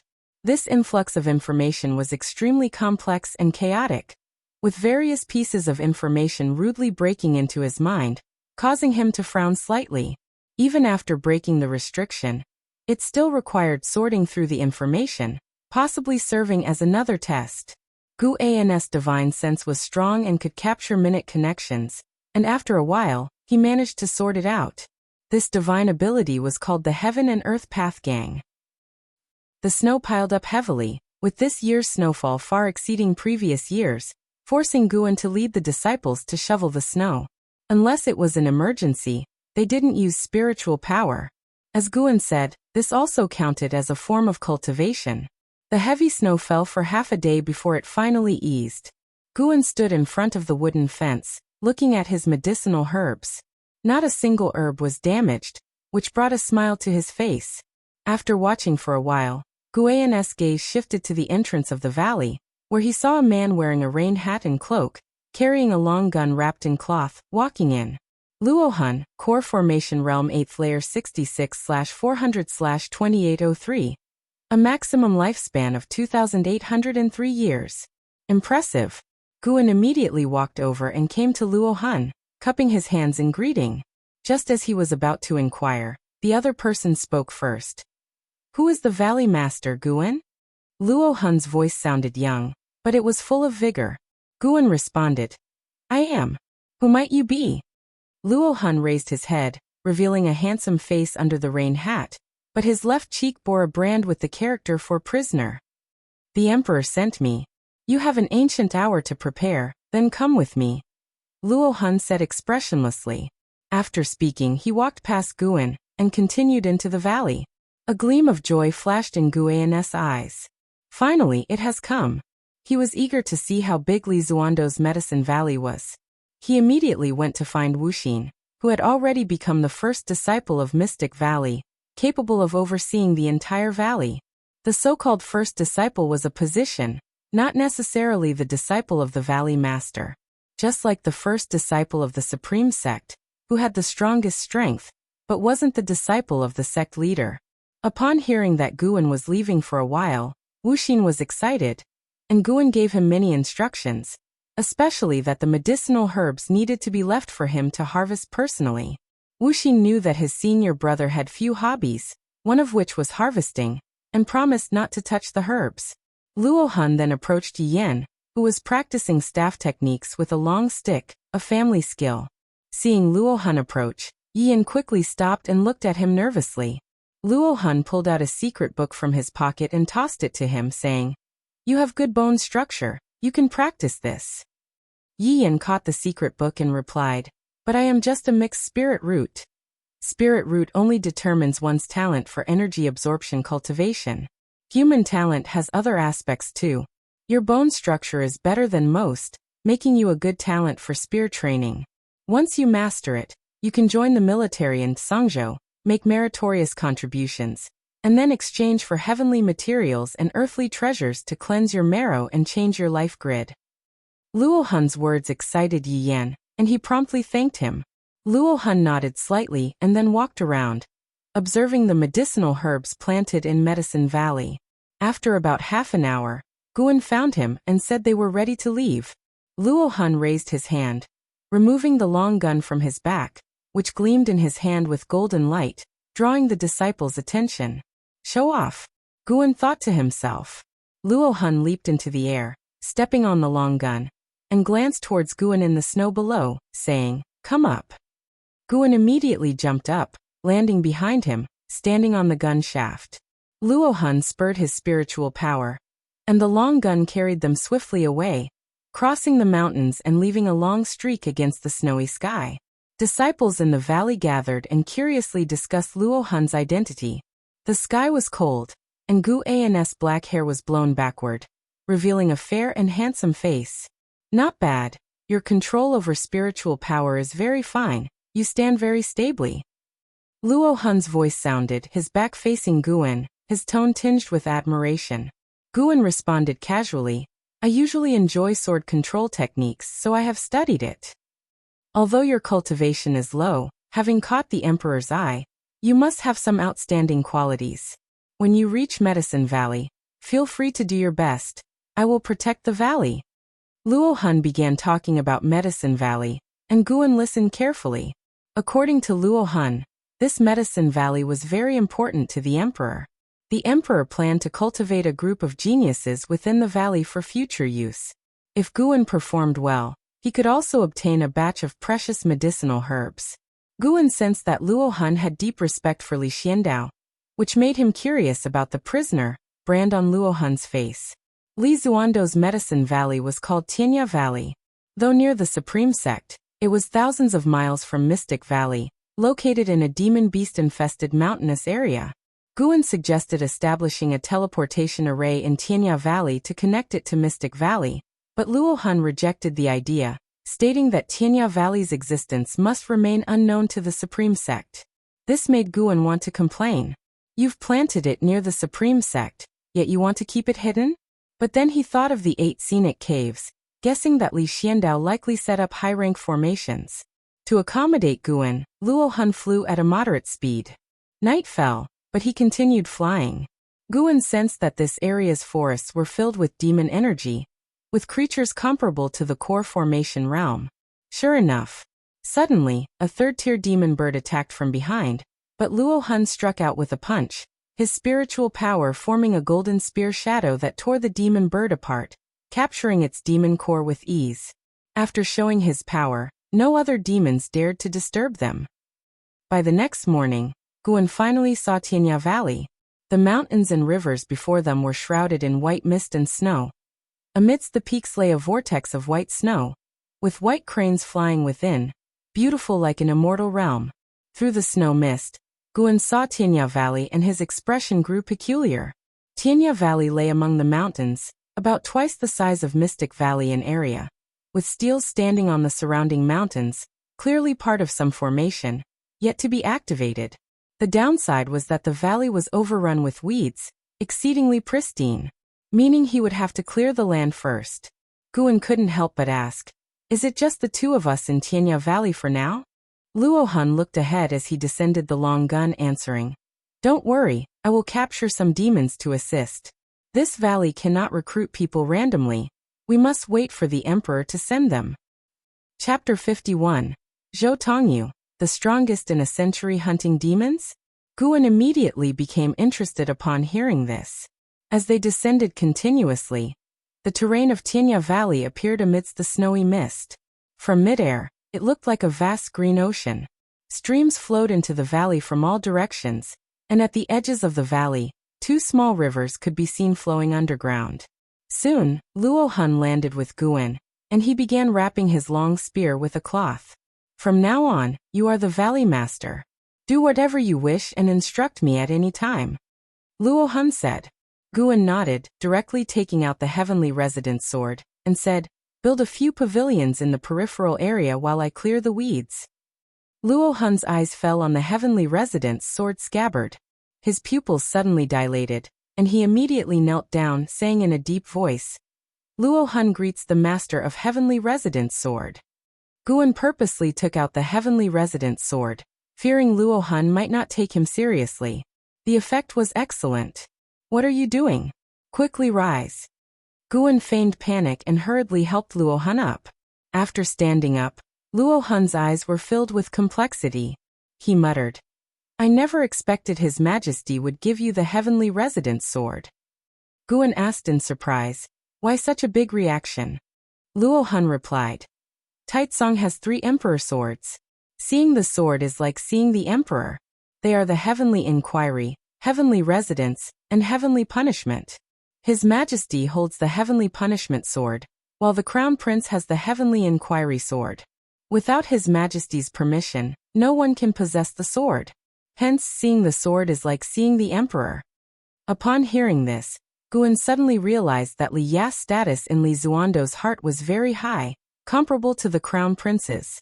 If Li Xiandao didn't agree, it would be hard for Li Ye to inherit the Heavenly Residence sword. But this sword is now in his hands. Guan wondered if Li Xiandao had other plans? Guan habitually considered the worst scenarios, so he thought Li Zuando's intentions were not simple. After all, an emperor's heart is as deep as the sea. "I see. Then let's get to work," Guan responded.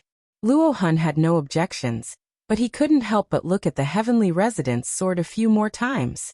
Soon after, he saw Guan using the Heavenly Residence sword to clear weeds, which made him hesitant to speak. Luo Han struggled for a while before eventually turning away. An hour later, the array steels around Tianya Valley were activated. Each steel burst out blue light, rising into the sky, then converging in the air to form a semicircular light shield covering the entire Tianya Valley, which then turned transparent. After activating the array, Luo Han began building the pavilions. By noon, Guan had cleared all the weeds at the bottom of the valley, working very efficiently. If he didn't have to hide his true strength, he could have stomped his feet to clear all the weeds. 3 days later, Guan had already finished sowing. Luo Han brought many high-rank medical herb seeds from his seemingly inexhaustible storage bag. In these 3 days, Luo Han had built 5 pavilions and caught 3 monkey demons. These 3 monkey demons were all second-tier demon beasts. They could walk upright, and apart from having fur, they looked almost human. Luo Han let Guan name them, so Guan named them Sunda, Sun Air, and Sun San according to their cultivation levels, which made Luo Han silent for a while. The 3 monkeys liked the surname Sun very much. Guan led the 3 monkeys around the park, explaining their daily tasks. The 3 monkey demons could already speak human language, each of them clever, making communication easy. Guan was not worried they would misbehave, because they were cursed by Luo Han with their life and death not in their control. Meanwhile, Luo Han lay on the pavilion stairs, taking out a book from his chest. The cover read Investiture of the Gods. He was also a fan of Investiture of the Gods. Guan mentioned it to him before, and he was very excited like never before. Nearing evening, Guan found Luohan and said he needed to return to Mystic Valley. Luohan feared for his safety due to the many demons on the way, but Guan insisted on going back. Guan promised he would be careful. Luohan thought for a while, then took out 10 talisman papers from his storage bag and said, "These are for invisibility technique. Infuse them with spiritual power, and you can turn invisible, even hiding your presence. Unless encountered by a 3rd level or higher core formation realm cultivator, it will be hard to detect you. Each paper lasts for 5 hours. Use them sparingly, as you need to return." Guan accepted the talismans and thanked him with cupped fists. Still worried, Luohan said, "How about establishing foundation first? I have foundation establishment pills here." Guan shook his head. "I have my own foundation establishment pills. Don't worry about me. I remember the way back. I have plenty of spirit energy elixirs." With that he left on his sword. Exiting Tianya Valley wasn't hindered by the array, but entering was challenging. Luohan watched Guan's departing figure, frowning slightly. He recalled His Majesty's words and sighed. Li Xiandao instructed that if Guan died, another person would become the Valley Master. Luohan's task was to protect Tianya Valley. After leaving 100 miles from Tianya Valley, Guan suddenly sped up. Before nightfall, he had returned to Mystic Valley. Having Tianya Valley, Guan's days would become busier. Managing the Outer Disciples' Cave needed his attention, and he had to occasionally check on Tianya Valley. He couldn't fully trust the monkeys. Though it would be tiring, Guan didn't feel exhausted at all. Instead, he was full of fighting spirit. In a few years, his lifespan would increase significantly. Once he obtained the Medicine Valley promised by Gu Zong, a million-year lifespan would not seem far away. Guan even pondered studying the puppetry technique, leaving a puppet in each Medicine Valley to help monitor the medicinal herbs. Before that, he had to improve his superficial cultivation level. The 9th layer of the energy cultivation realm was insufficient. Traveling between Mystic Valley and Tianya Valley would be very troublesome. 15 days later, Guan went to the Outer Sect to visit the book collection hall's Elder Lu. He felt Elder Lu had more power than Zhu Qinglu of the Elixir Hall. They met alone in the inner room. Elder Lu was reading the latest volume of Investiture of the Gods, smiling. Not bad, very well written. Just flipping through makes me excited." Guan hesitated before saying, "Elder Lu, I have a request." Without looking up, Elder Lu asked, "What is it?" "I want to establish foundation, but I don't want to be an outer disciple. I want to continue being the Valley Master of Mystic Valley. This way it's easier for me to write. Going out on missions as an outer disciple, I'm afraid of dying outside." "Is that all? Can Elder Lu manage it?" "Of course. I will go directly to Guyu. He had told me that his father values you greatly and asked me to take good care of you and meet your needs as much as possible." Elder Lu laughed, his smile resembling a sly old fox. Guan immediately thanked him. Elder Lu put down the book and said, "You are already considered a special talent of the Supreme Sect. Your annual yields are among the top 3 in the Outer Sect's Medicine Valleys. Moreover, you write Investiture of the Gods, attracting 50% more disciples to the Supreme Sect each year. Your contribution far surpasses that of an outer disciple's missions. Rest assured, even if you reach the core formation realm, you will not be sent out on missions." He laughed heartily after saying this. He couldn't reach the core formation realm. Could Guan? Guan felt relieved. This made things simpler. All he had to do was not appear too talented, gradually improving his apparent cultivation level, making future activities easier. Elder Lu seemed to remember something. Recently, the genius from Jueshan Sect, Zhou Tongyu, is coming to challenge the young cultivators under 100 years old in the Supreme Sect. It's likely to be very lively. You should gather some information for your next book, and remember to include the Supreme Sect in it. Investiture of the Gods was about finished. Elder Lu had received instructions from above. Guan nodded and curiously asked, "Is Zhou Tongyu very powerful?" "Of course. He has dual spirit roots and the evil-suppressing golden body. a physique nurtured by the Zhou family over thousands of years. He has no equal in the same realm. He once killed a third-layer core formation realm cultivator, with his ninth-layer foundation establishment realm cultivation, becoming renowned in the Taitsong immortal cultivation world as the strongest genius in a century.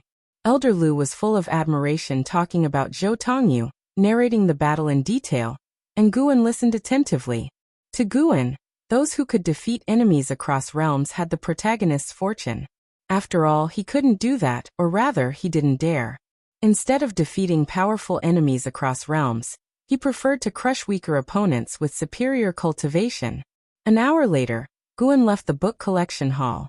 After buying a batch of supplies in the city, he hurried back to Mystic Valley. The next morning, Guan gathered the disciples for exercises, announcing his success in foundation establishment the previous night, delighting the disciples. Wuxin felt both joy and reluctance. If senior brother succeeded in foundation establishment, he would have to go to the outer sect, and Wuxin would become the valley master. Master, does this mean you're leaving us? Zhenqin quickly asked, looking pitiful. The other disciples anxiously looked at Guan. Wuxin suppressed his joyful feelings, also feigning a look of loss. Guan sighed. Yes, the disciples' expressions instantly dimmed, and Wuxin's heart pounded with guilt. But the saddest was Xiaochuan, who would become the senior in the valley. But because of our good harvest, I applied to stay in Medicine Valley, and the outer sect agreed. Guan quickly added. The disciples were stunned for a moment, then cheered. Rushing towards Guan, Wuxin stood there, dazed for a few seconds before forcing a smile. The happiest person was Xiaochuan, knowing that he had no hope of foundation establishment. Having Guan for life was a delight, as only Guan indulged his interest in raising demons. Mystic Valley became lively, Wuxin needing a long time to calm his emotions. Guan noticed his mood and took him aside, explaining he would soon have a new Medicine Valley, and even if he remained in Mystic Valley, Wuxin could be in charge. Wuxin was excited to hold real authority as Valley Master. Seeing his enthusiastic smile, Guan thought again of Cheng Xiandan and Zhang Chuanxiu. So much had changed. Days passed quickly.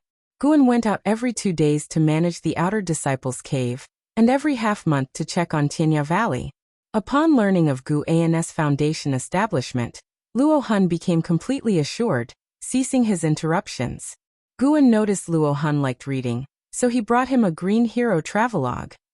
Strangely, after that, Guan never saw Luo Hun reading Green Hero travelogue. Did he not like it? No more books for him then. But why wasn't he reading Investiture of the Gods either? Chapter 52. The Civil War, Third Medicine Valley. Winter passed and spring came. Another year of the Spring Festival was approaching. Mystic Valley welcomed the Spring Festival, with disciples busy preparing. Guan was holding a white spirit rat, patrolling the different courtyards.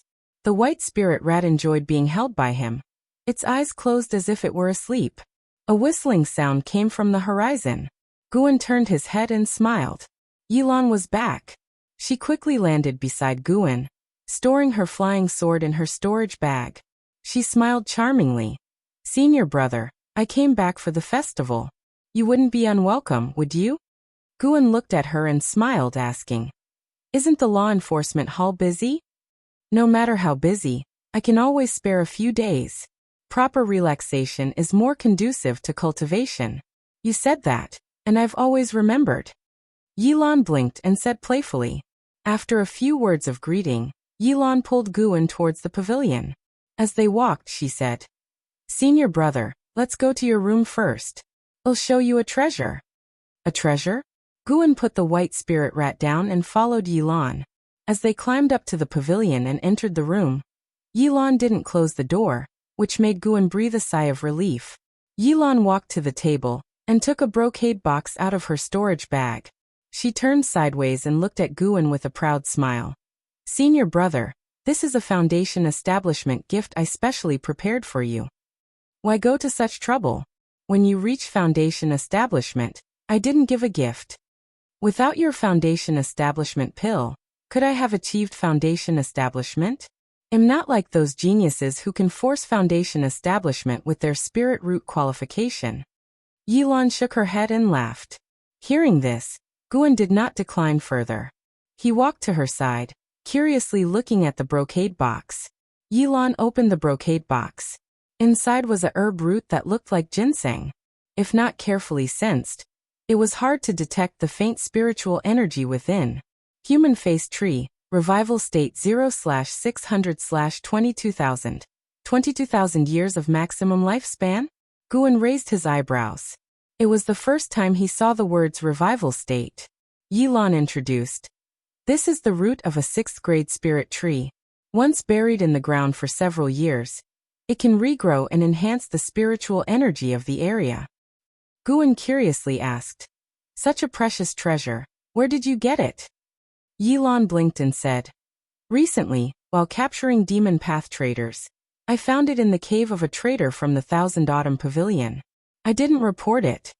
Isn't that improper? Don't worry. Other disciples of the Law Enforcement Hall also keep some items. It's tacitly approved as long as they don't take too much, and no one knows about this treasure. Hearing this, Guan felt less burdened. He thought for a moment and said, if you need any medicinal herbs, feel free to tell me. We'll soon have a second medicine valley. We can help each other in the future. Yilan smiled. Sure, I'll go find others now. I brought gifts for them too. Guan nodded, and Yilan immediately left. He looked at the brocade box on the table, pondering where to plant it. Thinking it over, he decided to keep it for the third medicine valley. The new valley needed enhanced spiritual energy for faster herb growth. Mystic Valley already had its own rhythm and didn't need a spirit tree, and Tianya Valley was not his to supply with seeds. Since Tianya Valley was Li Zuando's medicine valley, he only had management rights there. For any needs in Tianya Valley, he could fully rely on Li Xiandao. Guan then put the brocade box into his storage bag and walked to his desk, picking up a pen to start writing on paper. Yilan's arrival made the atmosphere in Mystic Valley even better. As night fell, various spring festival activities began, bustling with excitement. When everyone sat down to drink, Zhenqin asked Yilan to talk about the experiences of outer disciples performing missions. Yilan did not refuse. Besides guarding the outer sect, law enforcement hall disciples also went out for training. Yilan was no exception. The mission we received was an exorcism task in a mountain town. Nearly 1,000 households there had all died within a few days. To prevent the evil entity from harming more people, the local government sought help from the Supreme Sect. There were 7 of us. Yilan vividly recounted the experience. Being nighttime, the disciples listened with great tension. The female disciples huddled together. Seeing the young girl who used to follow him everywhere now able to stand on her own, the smile on Guan's face never faded. When Yilan described the ghosts, the disciples' hearts were in their throats. Even Xiaochuan, Wuxin, and Su Han were very tense. It was late at night when the disciples finally dispersed. Yilan followed Guan back to the pavilion. Guan took out a secret book he had written and handed it to her, saying, "This is a leg technique secret book I found in the inner sect. You can practice it when you're free." Gale Shadowless leg. Yilan took the secret book without opening it and put it into her storage bag. She looked at Guan and said, "Senior brother, be careful when dealing with Lu Jujiao in the future." "What happened to him?" Guan asked, puzzled. Yilan sighed. "Didn't we talk before about the internal strife in the Supreme Sect? Those opposing the sect leader are secretly recruiting disciples. Lu Jujia has taken an elder from the Outer Sect Hall of Elders as his master. That elder serves the sect leader's adversaries. Over time, a great chaos is bound to erupt within the Supreme Sect. If the sect leader remains victorious, he will surely purge the rebellious disciples, and Lu Jujia won't escape. I advised him before, but he didn't listen. He said the path of immortal cultivation requires striving rather than being mediocre. His choice isn't wrong. I'm just worried you'll be implicated by staying close to him. He probably thinks so too, which is why he hasn't returned to Mystic Valley." Guan fell silent after hearing this. He couldn't interfere with Lu Jujia's choice because Lu Jujia was right about the need to strive in immortal cultivation. He refrained from striving because he could seize lifespans, so he wasn't qualified to dictate how others should cultivate. Yilan started talking about other things, mostly about the outer sect. Internal strife in the Supreme Sect even involved the Ji family and Imperial family members, which Guan found intriguing. Until dawn, Guan finally saw Yilan off. They talked all night yet still felt energetic. Before she left, Guan reminded her not to forget practicing Gale's shadowless leg. Yilan nodded, though her eyes carried a hint of resentment. After she left, Guan called the disciples for training. In the hot summer, 35-year-old Guan stood by the window, gazing at the sky, his brows furrowed. He was waiting for Guyu. Half a year had passed. Why hadn't he arrived? Guan eagerly anticipated his third Medicine Valley, having already prepared seeds in advance, just waiting for planting. Could something have happened? Guan worried. Last month, when he visited the outer sect, there was a noticeable tension, with many disciples dressed in black. They were reportedly part of the newly established Demon Extermination Hall, by the new Great Elder of the outer sect. The Demon Extermination Hall was directly controlled by the Great Elder, with disciple cultivation levels starting at the 5th layer of the Foundation Establishment realm, and receiving superior treatment over other halls. The Supreme Sect had 8 outer city gates, and the situation in the outer sect was this tense. One could imagine the atmosphere in the inner sect and the main city of the sect. Such strife would inevitably affect Guzong as well. Sigh. Such trouble. It's upsetting my planting. Guan suddenly felt the urge to punch those causing chaos. At that moment he sensed something, and his sullen face broke into a smile. He was coming, he was coming.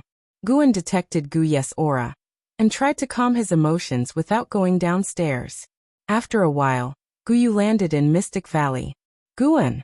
Guyu called out loudly, attracting the attention of the disciples in the valley. Guan opened the door and looked at Guyu saying, "Brother Gu, come up and talk." Guyu put his compass into his storage bag and went upstairs. Once inside, Guan closed the door and poured tea for him. Guyu didn't sit down but started browsing the bookshelf, seemingly looking for something. "I haven't written the final volume of Investiture of the Gods yet," Guan said. Guyu, disappointed, walked to the table and sat down, taking out a stack of books and a token from his storage bag. "This is your Valley Master token. Your Medicine Valley is between the outer sect and the inner sect, less than 100 miles from the outer city.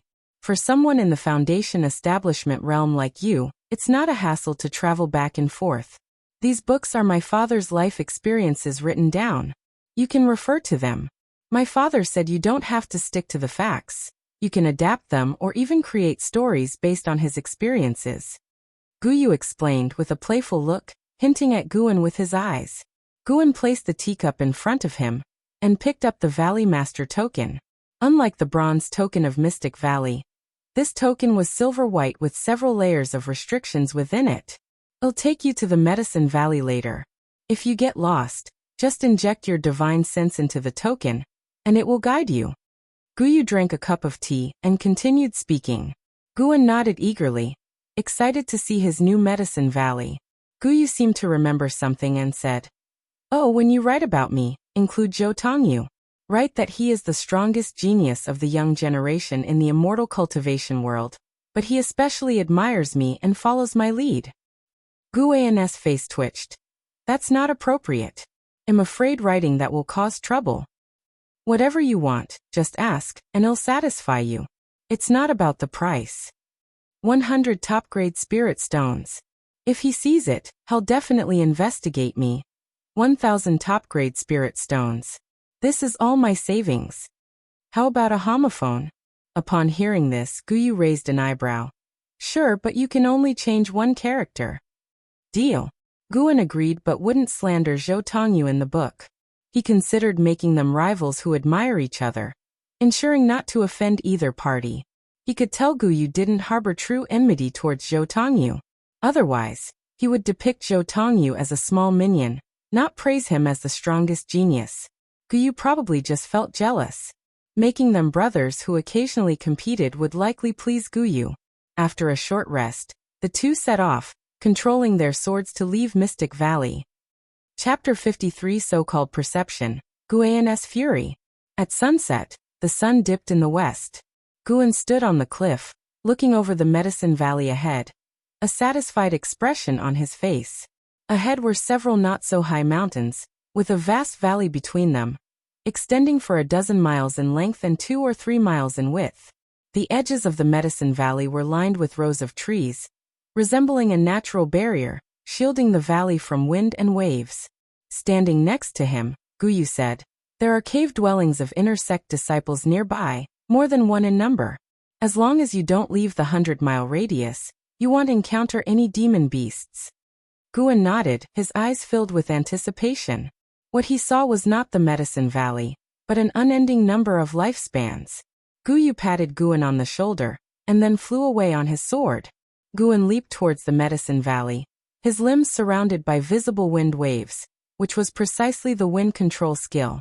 Looking back as he stepped on his flying sword, Guyu raised an eyebrow slightly, a trace of surprise in his eyes, but he did not turn back. After landing, Guan first walked to the entrance of the valley, where there stood a bare stele with no inscriptions. He used his finger as a sword, inscribing 4 characters with sword chi. Third Medicine Valley. The name was so simple because he planned to have many more Medicine Valleys in the future. Looking at his own handwriting, Guan was very pleased. To write books regularly, he had practiced writing a lot, and his handwriting now carried a sharpness and vigor.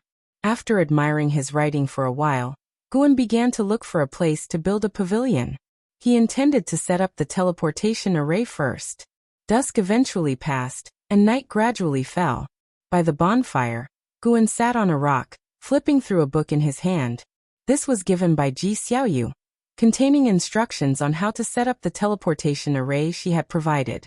One had to admit, the development of immortal cultivation in this world was indeed strong. Reading this book felt like reading a manual, and it was even a simplified version. The teleportation array given by Ji Xiaoyu already had restrictions set up. He only needed to build it according to the sequence in the book. Guan planned to stay up all night to build the array platform. Once the teleportation array was successfully set up, he would lead a few disciples to come and plant seeds. Starting the teleportation array required spirit stones, and he was quite wealthy now. Not to mention the spirit stone income from the investiture of the gods, Guyu had just given him 1,000 top-grade spirit stones, enough for him to squander for a long time. After a night, Guan successfully set up the teleportation array platform, and immediately flew away on his sword. Returning to Mystic Valley, he set up a teleportation array platform beside his pavilion. His activities attracted all the disciples to come and watch. Xiaochuan asked what he was doing, and he did not hide it. Hearing that Guan was about to take over another Medicine Valley and set up a teleportation array, all the disciples became interested and asked one after another. Guan answered them while setting up the array platform. By noon, Guan had successfully set it up.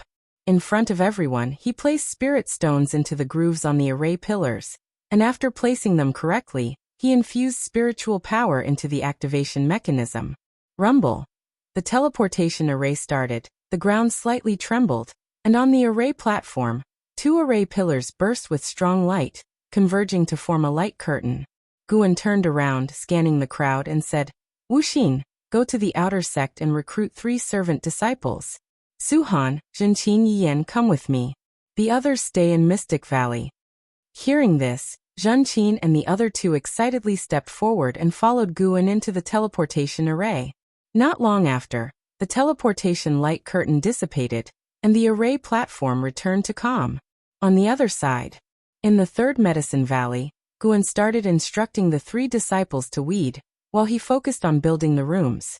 Suhan used a sword, Yiyan used a spear, and Zhenqin used leg techniques to weed. Since Luohan had taught Yiyan a spear technique, he couldn't help but ask Guan for an iron spear. This spear, which Guan bought from the outer sect, was not an ordinary iron spear. It could withstand spiritual power, and could be considered the lowest grade magic artifact. Guan was not interested in spear techniques, so he did not watch Yiyan practice. Since he started practicing the spear, Yiyan's strength improved rapidly. Guan first saw a true genius in Mystic Valley. Yiyan's cultivation level still improved slowly, but his actual combat power rose quickly. After just 6 months of practicing the spear, both Tang Yu and Su Han combined were no match for him, which greatly discouraged the 2. This made Guan think about his own comprehension. Comprehension was the only thing that couldn't be directly enhanced by lifespan. In this world, it seemed spirit root qualification wasn't everything. The reason Guan asked Su-han, Zhenqin, and Yi Yan to come was partly to guide them. During the Qiu Qianli disaster, their performance had earned his favor. He decided to cultivate them well and help them go further. The third medicine valley was situated between the inner and outer sects. The spiritual energy here was more abundant and could help them cultivate. Occasionally, Guan could also give them special lessons. The three had the kind of character that could endure hardship. Before completing the weeding task, they did not rest, even secretly competing to see who could work faster. After they weeded out all the weeds, Guan had already built 4 pavilions. The 4 gathered in front of the buildings to rest. Su-han looked at Yi Yan with a hint of defiance in his eyes. Yi Yan, however, was much calmer. Since he started practicing the spear, he had become more reserved. While wiping her sweat, Zhenqin asked Guan, "Master, this place is so big, just the 3 of us, is it enough?" "Of course it's enough. Back then, I managed Mystic Valley alone, while your martial uncle Meng Lang and martial uncle Li Yi lazed around all day," Guan said with a light laugh.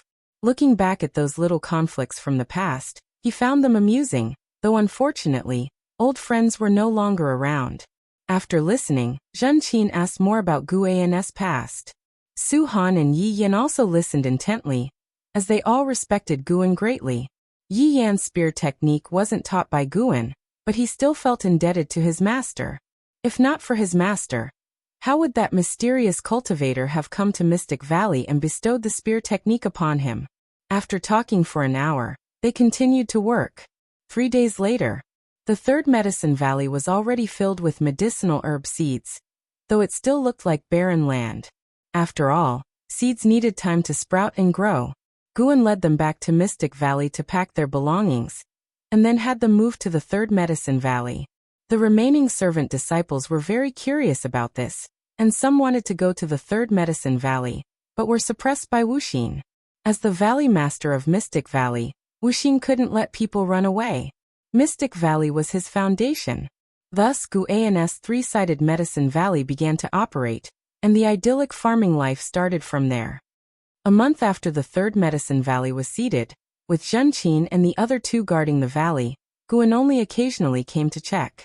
They needed to spend only a little time each day inspecting various areas. The rest of the time was devoted to cultivation. As evening approached, the sky turned crimson. Zhenqin walked out of the house, stretched lazily, looking radiant. Jiang Qiong's cultivation technique had greatly enhanced her cultivation level, far surpassing before, so her enthusiasm for cultivation had reached its peak. She turned her head and saw Yi Yan still practicing his spear on the hillside at the entrance of the valley. Not absorbing energy, just practicing the spear. Of what use? Zhenqin muttered to herself. She did not go to join the fun, but instead went to check on each area during her break. They all were the fruits of her master's hard work.